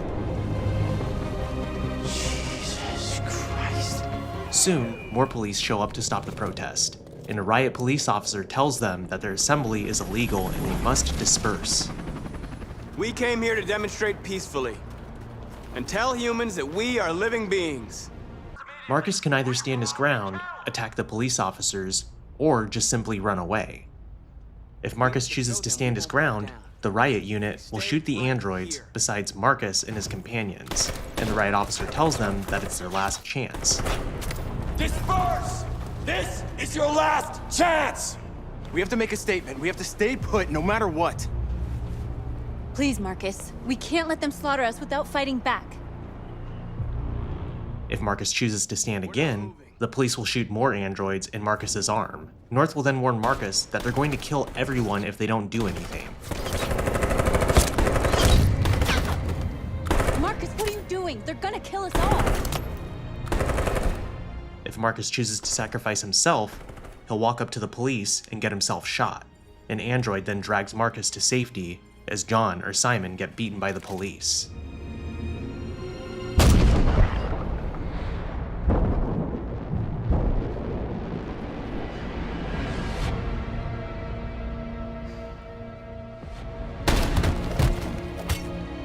John?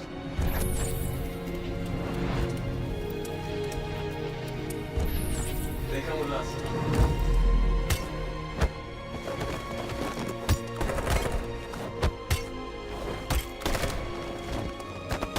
Quick! They're coming!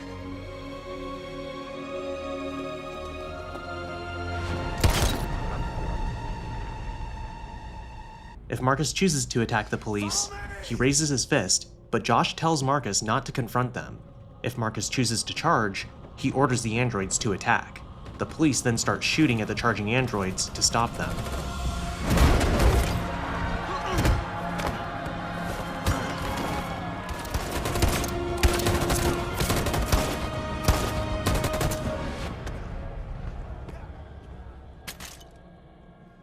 As the androids and humans look over the chaos, Marcus comforts a dying android, who asks him if they won before being shut down. If Marcus was injured, he can pick up a nearby gun and either commit suicide or refrain himself from doing so. If he chooses the latter, a riot officer will try to kill him, and either Simon or John will sacrifice themselves to save Marcus.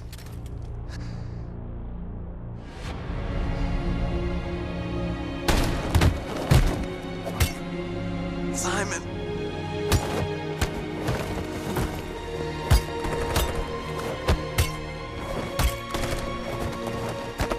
Quick!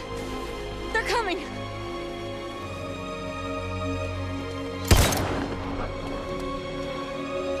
We're leaving. If Marcus chooses to disperse, he announces to the riot unit that he and the androids are leaving, but as they leave, the riot officer will give an order to shoot the androids. If Marcus chooses to flee, the police start shooting the androids while they run to safety, which will decrease Marcus's relationships with North, Josh, and Jericho, but increases his relationship with Simon and the public opinion.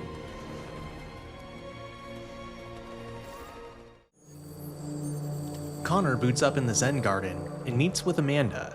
And if Kamski tells Connor about Jericho, their relationship will increase. Connor will then ask her more personal questions. Why did Kamski leave Cyberlife? What happened? It's an old story, Connor. It doesn't pertain to your investigation. This is your last chance, Connor. Connor then leaves the Mind Palace and immediately wakes up in a meeting between Captain Fowler and Hank. You're off the case. The FBI is taking over. What? But we're onto something. We just need more time, I'm sure we Hank, you don't get it. This isn't just... Fowler tells them that they're off the case and that the FBI is taking over the investigation. Hank gets frustrated and argues about it. Fuck that. You can't just pull the plug now, not when we're so close. If Connor has a hostile relationship with Hank, Hank will quit his job. Make up your mind. We're off the case. You've got to help me, Lieutenant. But if Connor is friends with Hank, he'll make a distraction and help Connor get inside the evidence room. Listen, Connor. If I don't solve this case, Cyberlife will destroy me. 5 minutes. That's all I ask.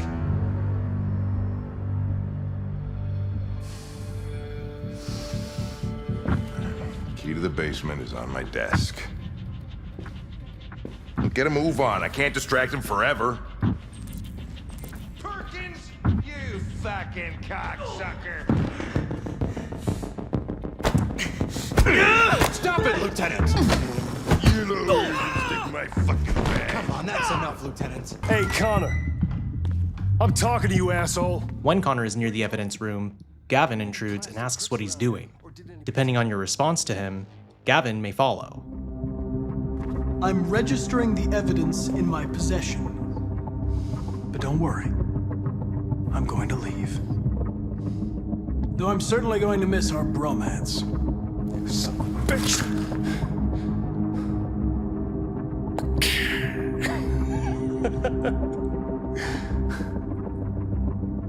Go on then. Get a fucking move on. Fucking androids. When Connor gets inside, he uses Hank's ID and password. Hank's password? What would a hard-boiled, eccentric police lieutenant choose? The room then reveals the evidence from the cases that Connor worked on and androids that he caught. Connor can then interrogate them for information about Jericho. Give me your hand.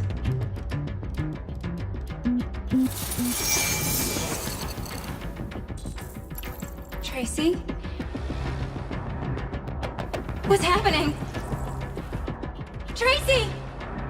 Tracy! However, if Connor fails, Amanda will tell him that he's going to be deactivated by Cyberlife. Cyberlife will then override Connor's controls and he'll walk out of the police station to be deactivated. Your mission is over. It's time to return to Cyberlife. Wait! I can solve this case! I just need more time! It's too late, Connor. You failed. If Connor manages to reach the location in time, he'll either fight Gavin or leave the building.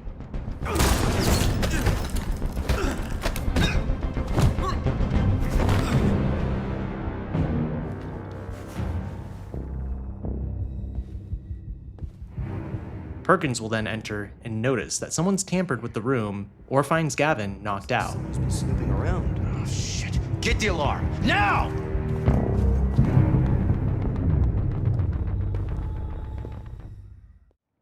Kara, Alice, and Luther, if he survived in Midnight Train, say goodbye to Rose, who tells them to find Marcus. When you get there, find Marcus. He will help you. The last bus for the border leaves at midnight. You absolutely have to be on it. You deserve to be happy. Thank you for everything, Rose. Let me know when you make it over there, all right? Once they reach Jericho, Kara goes to Marcus's office to meet him. But if he died in Freedom March, she will meet North instead. Kara then explains that she needs to cross the border as she's with a little girl. Are you Marcus? I'm with a little girl and another android. Marcus replies that the city is under curfew, and the soldiers are capturing androids, bringing them to camps, and destroying them. But Kara insists, and Marcus agrees to help the group to get IDs so they can cross the border. He has electronic passports he can easily modify. I'll have him get them to you. Thank you. As she heads back to her group, Kara spots a YK-500 android who looks identical to Alice. Alice?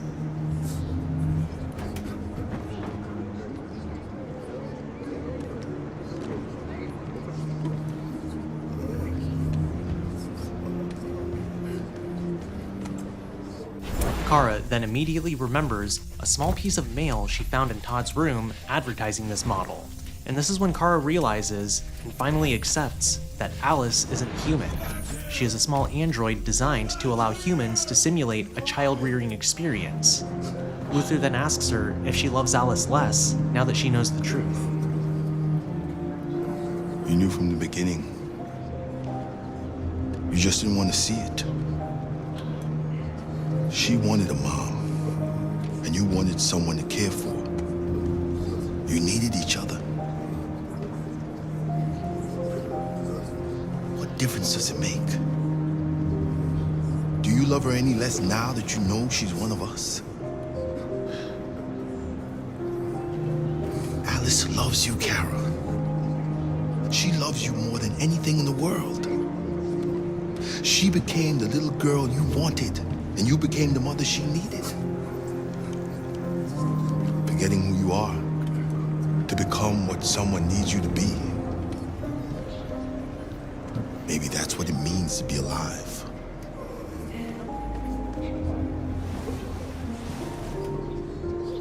Kara then sits next to Alice and either hugs her lovingly or stays distant. Kara, is there something wrong?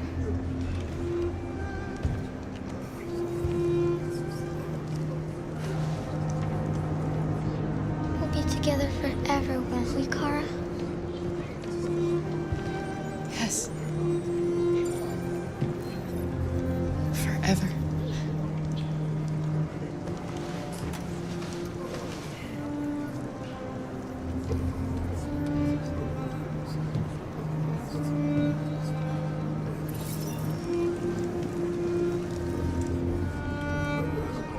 Our wounded are shutting down, and there's nothing we can do. President Warren is saying we're a threat to national security and we need to be exterminated. During Marcus's section of Crossroads, he holds a meeting with North, Josh, and Simon if he survived in the Stratford Tower, and he can choose to be angry at the humans, bitter, or lacking regrets. One by one, the others leave until only Marcus and North remain. Marcus can then confide in North, and the two connect via their hands. If Marcus and North have a loving relationship, Marcus can choose to kiss North.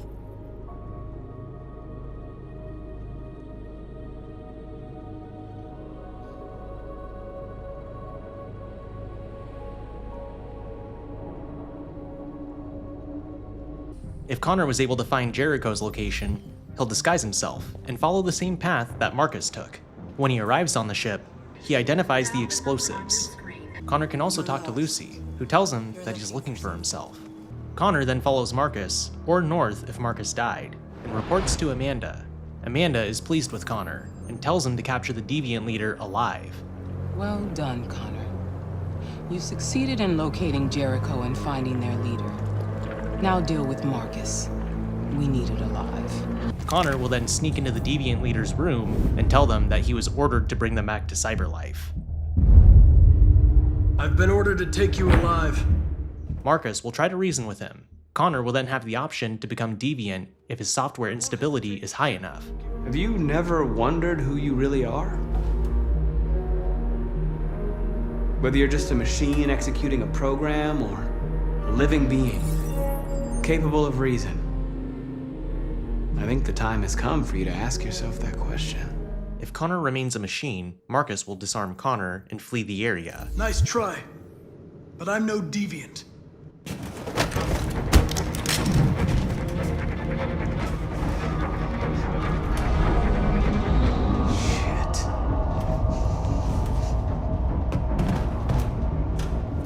Marcus will meet up with North and can message the androids to escape.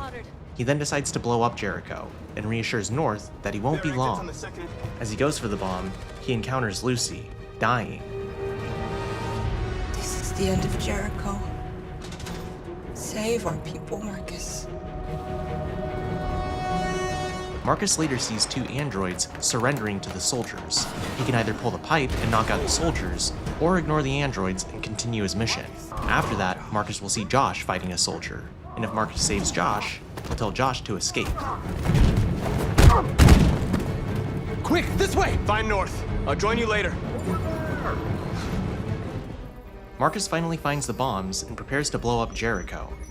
If Marcus doesn't die, he'll meet up with North, Josh if saved, and Simon if he's alive. Unfortunately, the soldiers arrive and shoot North, injuring her. Then, if present, Simon will tell Marcus that there's nothing that they can do to save her. However, if Marcus does try to save North and wasn't previously injured, he'll fend off the soldiers or die buying time for Jericho to escape. Run, quick, come on!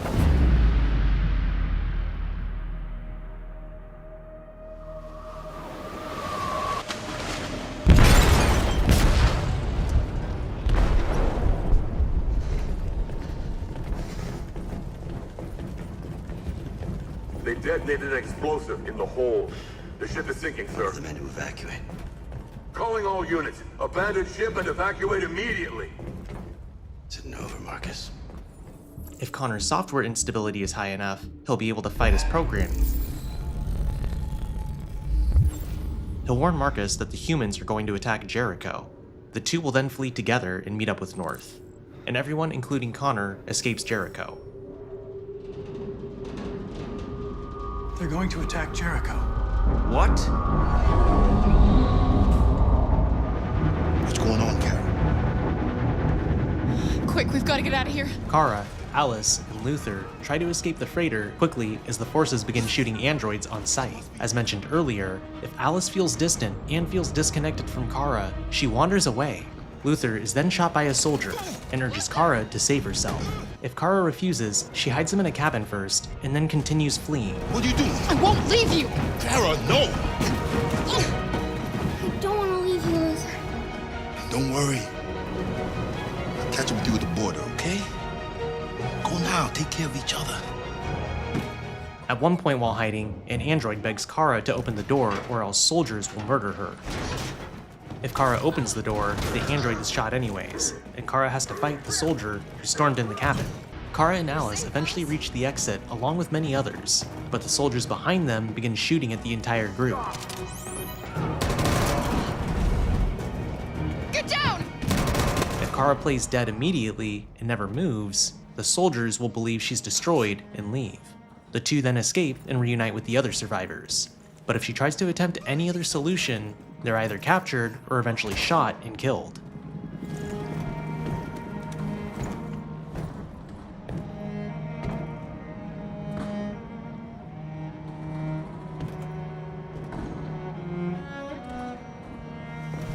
Come on, let's get out of here.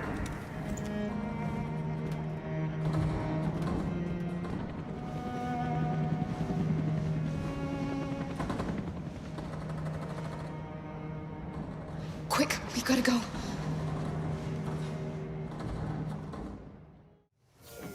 If Hank quit the police force, Connor will go to his house. Hank will be sitting at his kitchen table with his revolver and a picture of Cole.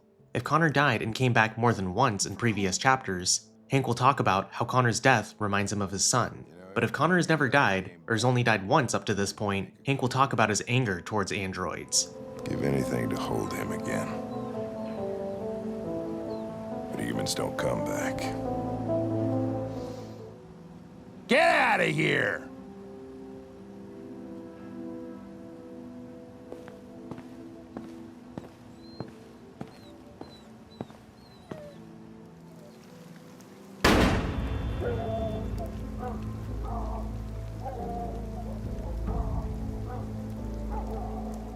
But if Connor became a deviant, he will be in a safe place with the rest of Jericho. During the second section of Night of the Soul, we continue the story from Marcus's perspective. If Marcus pushed Leo and Broken, he'll go back to Carl's house, where he realizes the security hasn't changed for him. Alarm deactivated. Welcome home, Marcus. Marcus can look around the house, and he can also find out that Leo is still alive and in rehab. He also appears to be more loving towards Carl, even respecting him as his dad. I just want to let you know, I'm proud to be your son. When Marcus heads upstairs, he encounters Carl's new caretaker android. The android tells him that Carl's weak and can't see anyone. Marcus will then convert the android and beg him to let him see Carl. The android then allows him to enter Carl's room.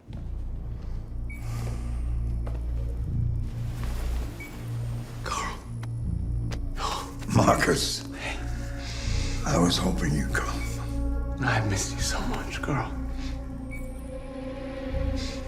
You don't know how much I miss you. What's wrong, Marcus? All I have left are bad options. And no matter what I decide, there's gonna be blood.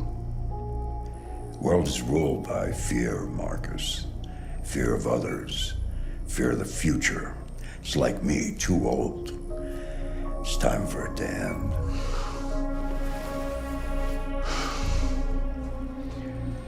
Well, what should I do? Carl, they're killing my people. I don't want to answer violence with violence, but tell me, what choice do they give? You're my son, Marcus. Our blood isn't the same color. But I know part of me is in you. When the world falls into darkness, some men have the courage to lead it out. You're one of those men. Face the abyss, but don't let it consume you.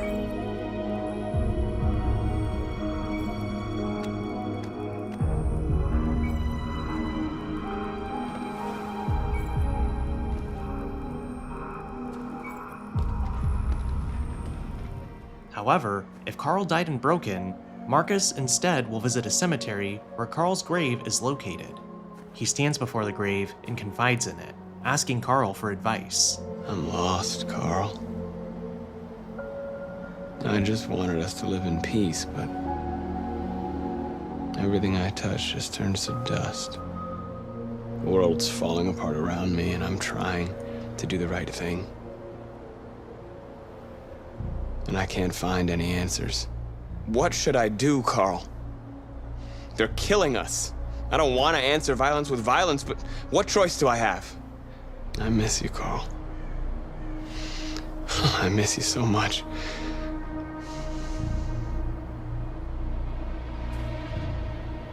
As Marcus leaves, he passes Leo, also heading to his father's grave, and after pausing in shock at seeing each other, Marcus continues walking past.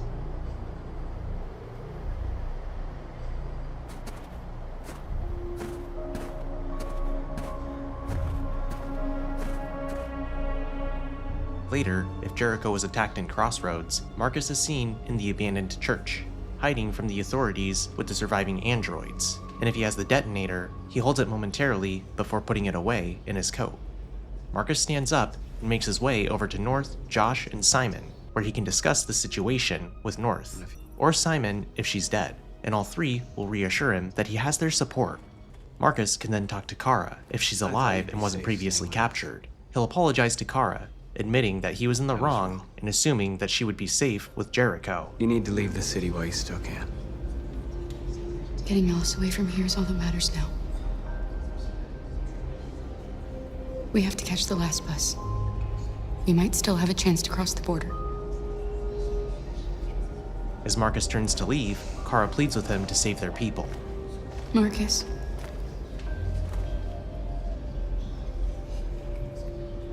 Save our people.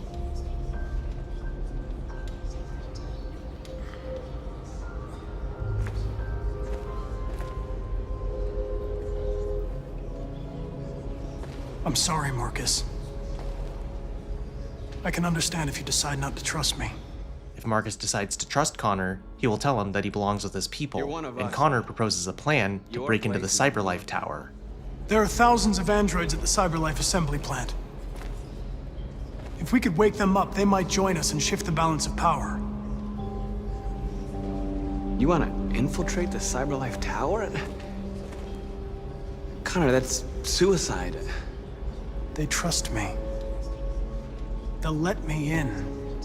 If anyone has a chance of infiltrating Cyberlife, it's me. If you go there, they will kill you. There's a high probability. But statistically speaking, there's always a chance for unlikely events to take place.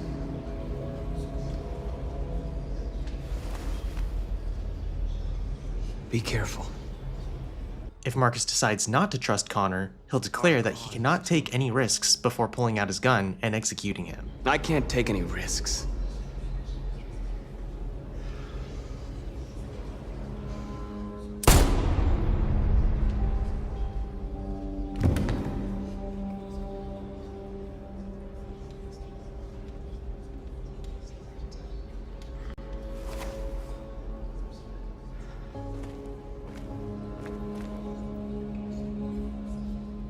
After either, he then walks to the stage and addresses all the androids in the church, announcing that the humans have decided to exterminate them.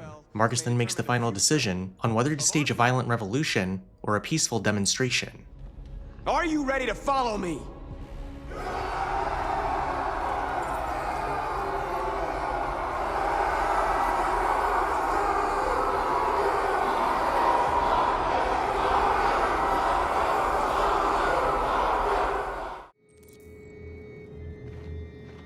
The last bus leaves in 20 minutes.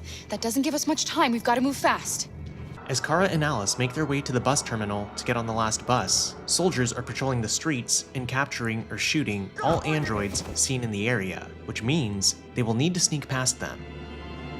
What are we gonna do? We have to keep going if we want to catch that bus. On the way, they find Luther if Kara helps him in Crossroads, and a Jerry held hostage by a soldier. If Kara decides to save them, she sneaks up behind the soldier and knocks him out with a brick to the back of the head. Kara! You shouldn't have risked your life to save me. Where's Alice? She's hiding nearby. Kara, you saved us. We don't know how to thank you. Go before they see you. Alice! Luther! I thought you were dead. Luther is glad to see her and hugs Alice warmly, while Jerry makes his own way to the bus station and mentions to Kara that he owes her a favor. The group then continues to the bus terminal, hiding from soldiers along the way. If the group is caught, it leads to Kara captured, and the chapter ends. But if they make it through, they arrive at a security checkpoint, and due to the soldiers' knowledge of androids, it's risky to go directly through. A checkpoint. But the safer detour might take too much time, causing them to miss the bus. If they go to the checkpoint, Kara hands over the IDs and talks to a soldier who questions their presence despite the curfew. Kara calmly comes up with an excuse, and the soldiers let them pass, but then calls them back. She's trembling. Something wrong? She's cold. We really have to get her home fast. Sorry, miss, but we gotta be careful. There are deviants around, and our guys are nervous. You should hurry on home. Thanks. Luther initially begins to panic and believes they're onto them. Kara can either order Luther to shoot the soldiers, shoot them herself if he is dead, or calm Luther down. If no one attacks, it turns out the soldiers simply just wanted to give Alice her glove, which she had dropped.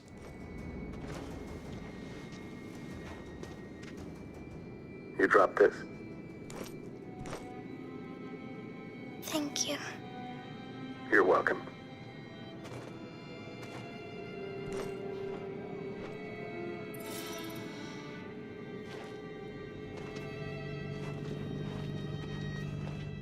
When the group reaches the bus terminal, a soldier announces that the last bus is full and that its capacity are now only allowing people with tickets to board.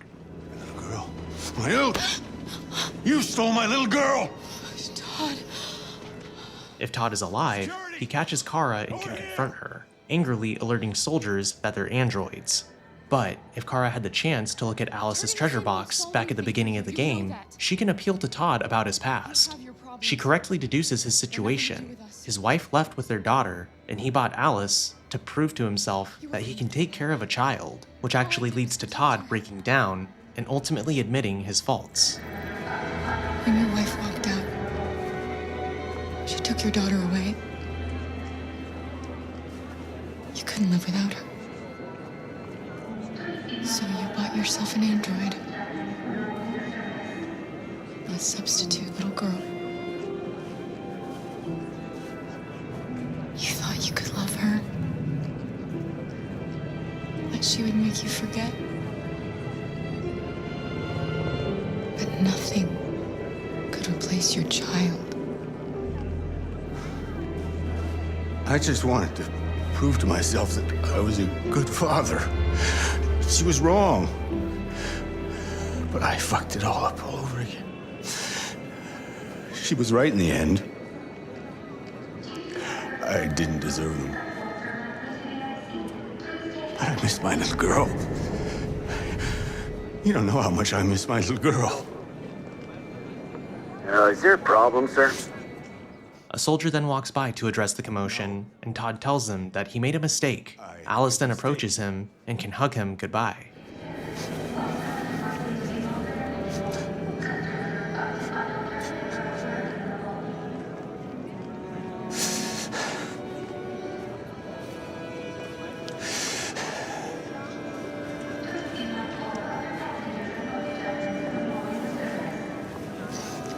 Alice then approaches a mother and her baby. The woman's partner arrives and the family leaves to take the last bus. However, the envelope containing their tickets falls out of their bag. Kara picks it up and realizes that this is their chance to leave. But moments later, the family comes back after realizing they lost the tickets, and the man asks Kara if she's seen it. Kara will have the option to lie and keep the tickets, or give them back. Excuse me, you didn't happen to see a blue envelope somewhere, did you? It has our bus tickets in it, and... Never mind. If Kara gives the tickets back to the family or misses the bus, soldiers begin using thermal scanners to identify androids. With this, Kara's only other option is to go to the parking area where she'll find Adam and Rose, who help Kara escape via the river. They drive the group to the river to cross the Canadian border where a smuggler's waiting for them. Rose gives the smuggler cash for the boats, and Rose and Adam will say goodbye to Kara and the others. Thank you so much, Rose. I only wish I could take you myself. I don't like leaving you out here. Goodbye, Alice. After saying goodbye, Kara, Alice, and Luther, if he's still alive, will take one of the boats. However, the Coast Guard appears and starts firing at the boats containing the androids, and Luther will die no matter what happens. But Kara and Alice's fate rely on what choice Kara makes. Surrender gets the group killed. Hiding behind Luther sacrifices Luther to protect Kara and Alice. Protecting Alice injures Kara, Accelerate injures Alice, Dive kills Luther, and Hide, if Luther is dead, injures Alice. Jump, quick!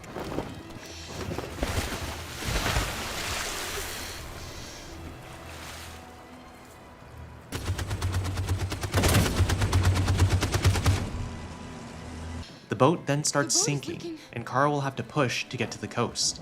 If one of them was injured, she'll die. And if Alice dies, Kara can choose to keep on living or deactivate herself. If neither of them were injured, Kara and Alice survive and can start a new life together.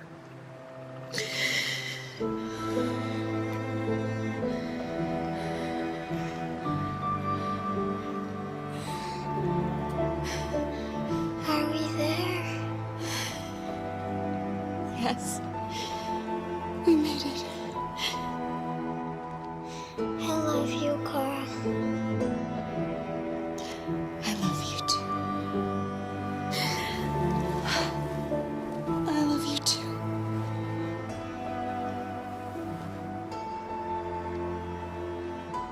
However, if Kara was captured, she and Alice are in a transport truck with other deviants and are sent to a recall center. Where are they taking us? Soldiers order the deviants to get out of the truck. Move on! Out! And if Kara doesn't move fast enough, the soldiers will force her out with violence, terrifying Alice. Wait, just give her a minute. She's just a little girl. Sorry. I'm sorry. I'm going.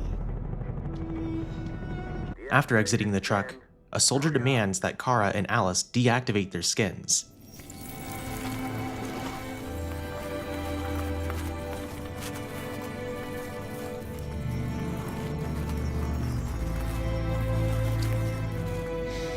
Please, Cora, don't. We have to.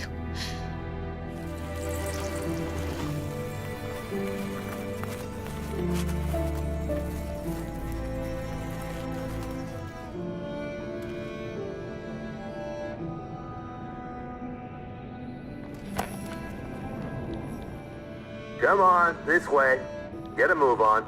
After being processed through the tent, One of the deviants tries to escape. He gets spotted by the soldiers and is promptly shot and killed. They then order another deviant to move his body into one of the trucks, carrying destroyed androids. However, this deviant refuses in fear, and Kara may offer to do it instead of him.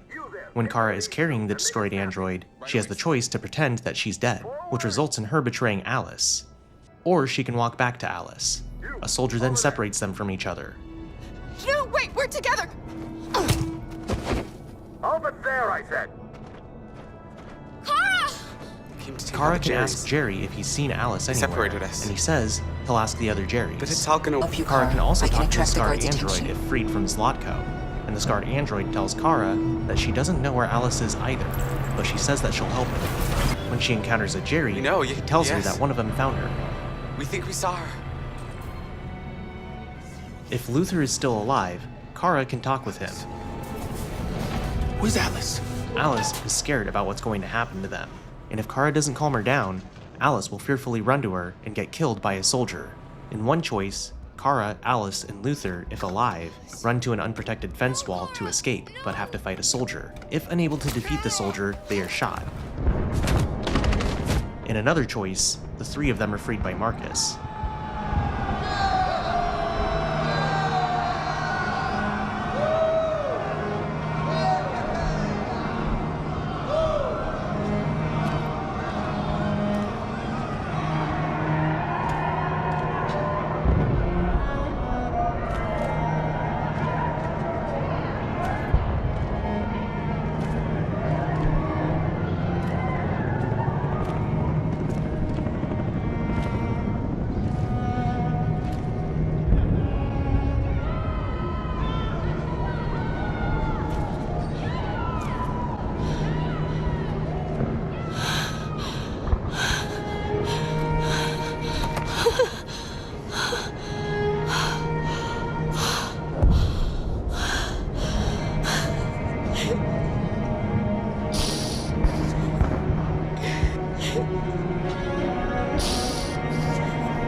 We are alive! And now, we are free! If Marcus failed, you'll have the ending, Alice destroyed. And if Kara didn't betray Alice, she might be killed as well.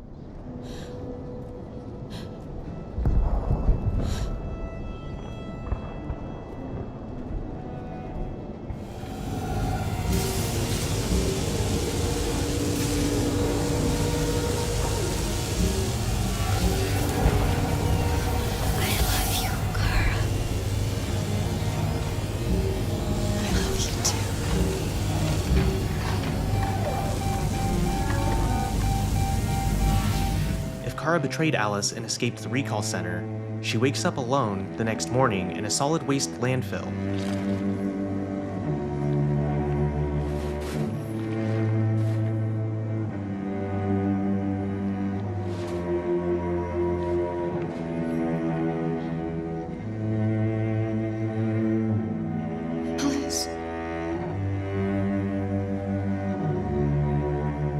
If she didn't betray Alice, they both managed to escape. They wake up in a landfill and hug each other. And if Luther escaped with them, he'll join their embrace.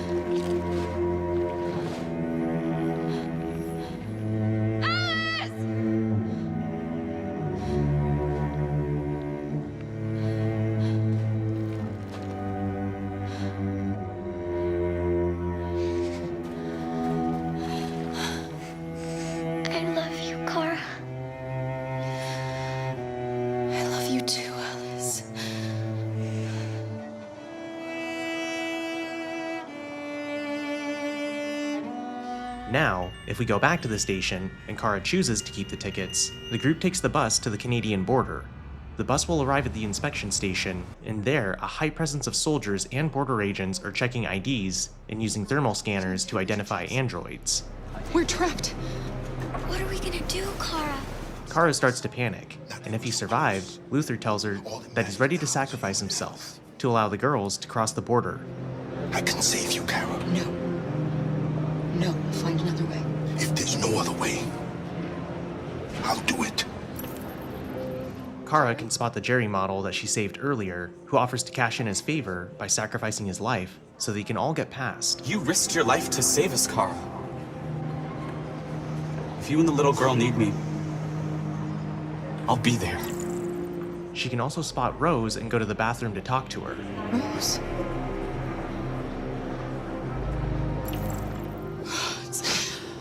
Oh my God. I'm so glad you're safe. Here, she can ask her to take care of Alice if she dies. Killed.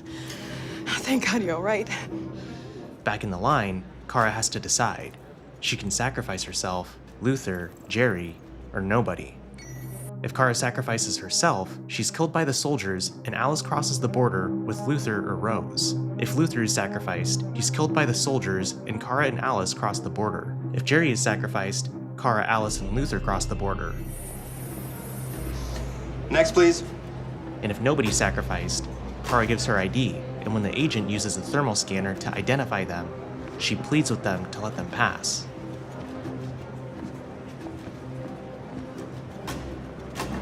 ID, please.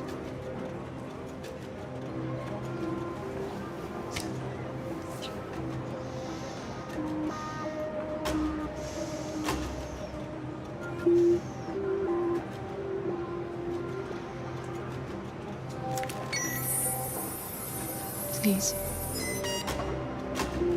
I just want to be free. If Marcus led a peaceful protest, the border agent will sympathize with them and allow them to cross the border.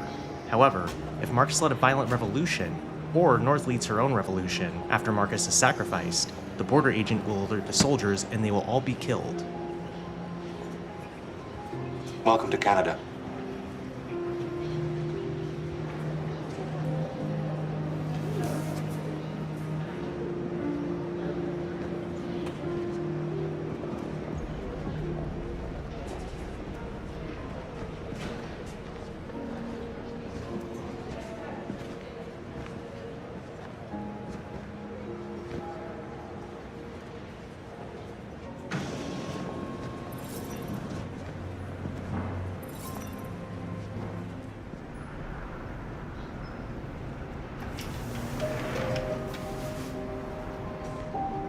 It's over, Alice.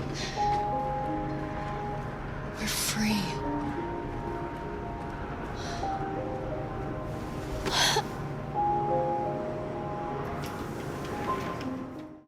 If Connor's a machine, his mission is to kill the Deviant leader. He walks to the Hart Plaza rooftops, where he sets up a sniper rifle to assassinate Marcus. Connor is then interrupted by either Hank or Captain Allen, who will order him to stop what he's doing. Connor can cooperate with Hank by leaving the building, or fight him, resulting in one of them dying.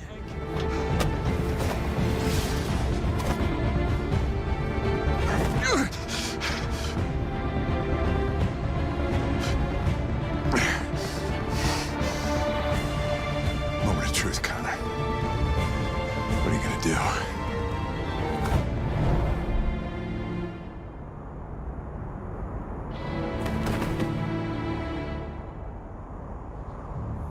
But if Connor's deviant, his mission is to free the thousands of androids stored in the CyberLife Tower basement. Pretending to still be compliant, Connor arrives at the CyberLife Tower.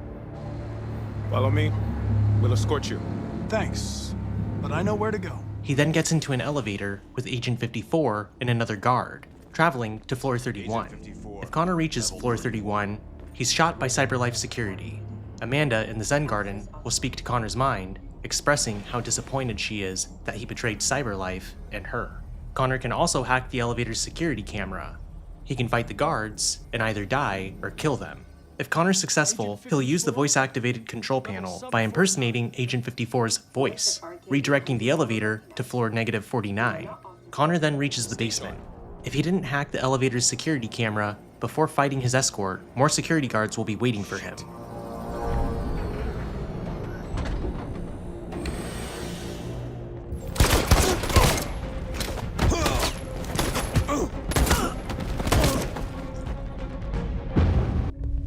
At the basement, Connor will attempt to convert the idle androids, but is interrupted by Connor -60.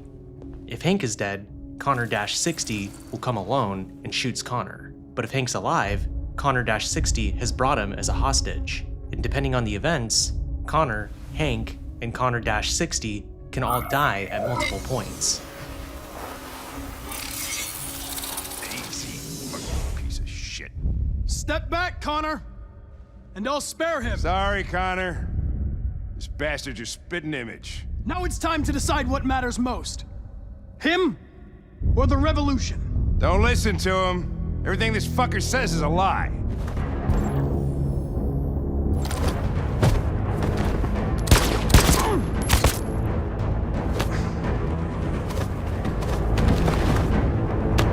Hold it! Thanks, Hank.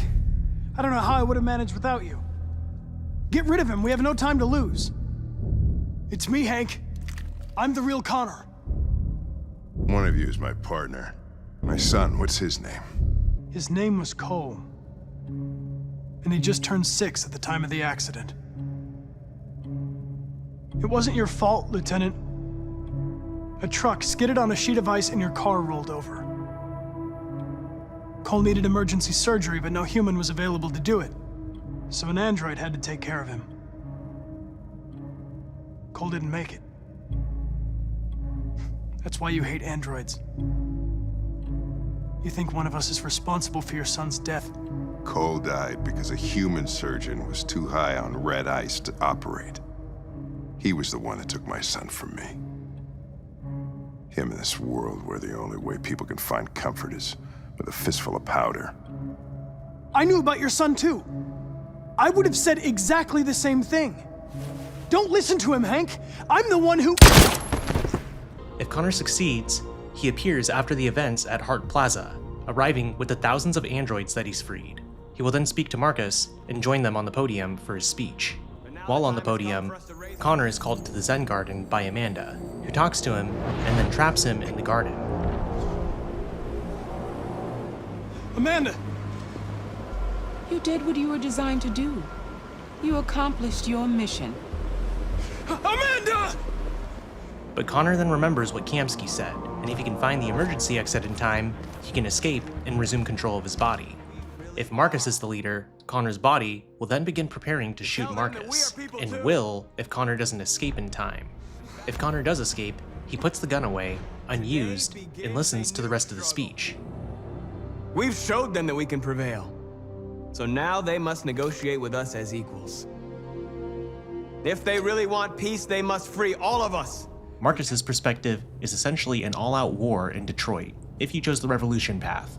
He walks forward and picks up the pace until he's running, and the rest of the androids catch up. They charge the barricade and take out all the soldiers. Marcus stands before the Hart Plaza camp, side by side with North, Josh, and Simon. North exclaims that the army has regrouped and outnumbered them, and Marcus responds that their only hope is to be quick and overwhelm them. Marcus then leans out and aims at a soldier, shooting him and moving forward to shelter. Marcus spots a nearby frightened android hiding behind a shipping container. He cries that he doesn't want to die, and Marcus can order him to either stay put, retreat, or advance. The android will survive if he stays put, but will immediately be shot if he retreats or advances. Marcus will then spot a grenade from a dead soldier as he moves forward, and uses it at the soldiers or continues moving forward. The final assault takes place, and Marcus orders the remaining androids to charge. He is then knocked back by an explosion from a tank, but stands up and rushes towards a large amount of soldiers. If Connor remained a machine, he will instead confront Marcus. If Marcus succeeds, he will spot a rocket-propelled grenade, fire it at the tanks, and destroy them. The army is then forced to retreat, and they abandon the camp. Either North, Simon, or an unnamed android will approach Marcus and say that they won. But Marcus will respond that it's not a victory. We won. This is not a victory. It's the beginning of a war. Alternatively, if Marcus chose a demonstration, he'll be seen with the remaining survivors of Jericho, and his team members, North, Josh, and Simon. Marcus then leads the group on a peaceful demonstration, and stops at one moment to briefly speak calmly or aggressively to the humans. Despite his speech, Marcus, along with the other deviants, will continue to slowly approach the soldiers who are guarding one of the android recycling camps. Marcus will then have the option to raise his fist, sit, raise his hands, or kneel.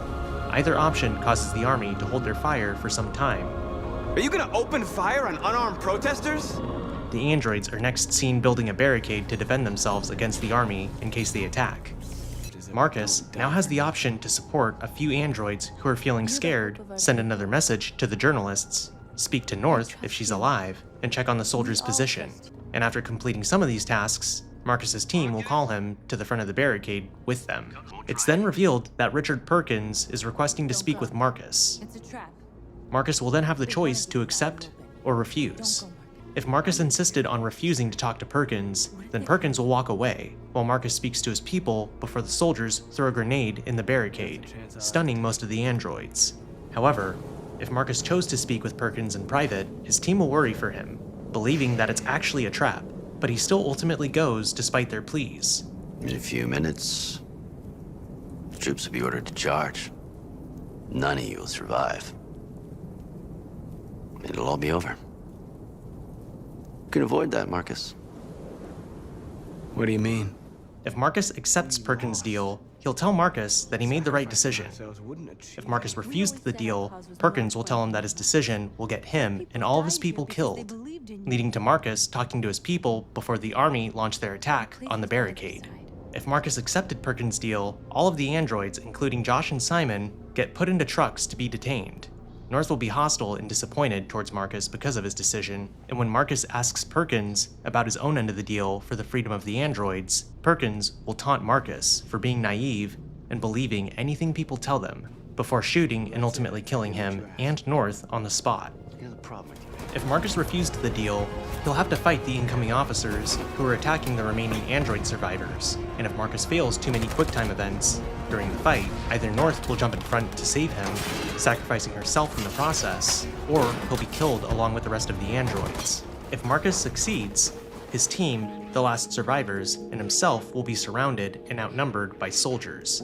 As North, Josh, and Simon prepare themselves for their possible fate, Marcus will have to make one final choice. He can either use the dirty bomb, which is only available if Marcus kept the detonator that North gave him back in Crossroads, kiss North, which is only available if she's a lover, sing, or sacrifice. Regardless of the choice, if the public opinion is below sympathetic, then him, his team, and the other androids will be shot dead by the soldiers. If the public opinion is at least sympathetic or higher, President Warren will order the army to stand down and retreat, sparing Marcus and the others.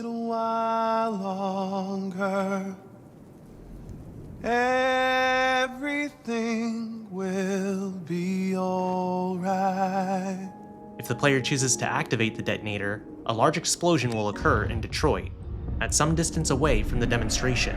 The explosion will cause the army to retreat before President Warren announces that humanity is about to face its greatest battle yet.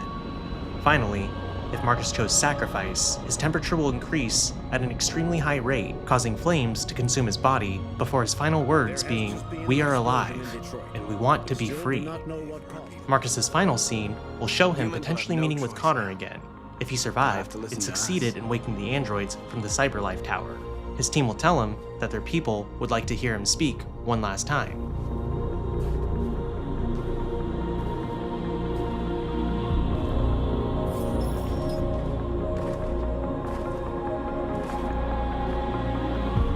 We're free. After the credits roll, there may be a few bonus scenes, depending on how the player chose different decisions. If Marcus was made to step down as the leader of Jericho and chose to leave in Crossroads, he'll stand on the same roof seen at the beginning of Freedom March and views Detroit clenching his fist.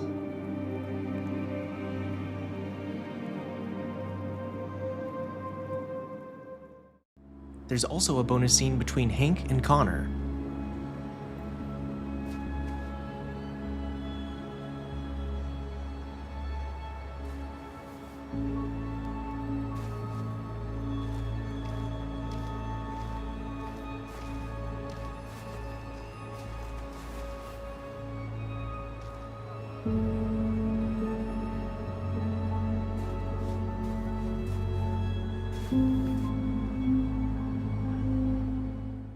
If Connor's successful in his mission and remains a machine, he will soon learn that his prototype is being deactivated and replaced with the new RK900 series. I have a surprise for you. This is the new RK900. Faster, stronger, more resilient, and equipped with the latest technologies. What is going to happen to me? You've become obsolete. You'll be deactivated. You can go now.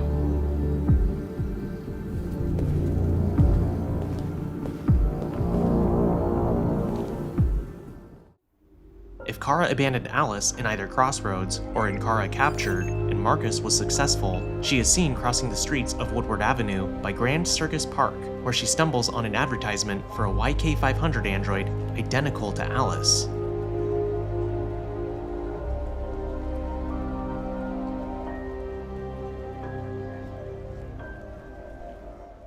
Or if Kara was reset in Zlatko and failed to regain her memories in time to rescue Alice, she'll become Zlatko's slave. Just set it down on the table over there.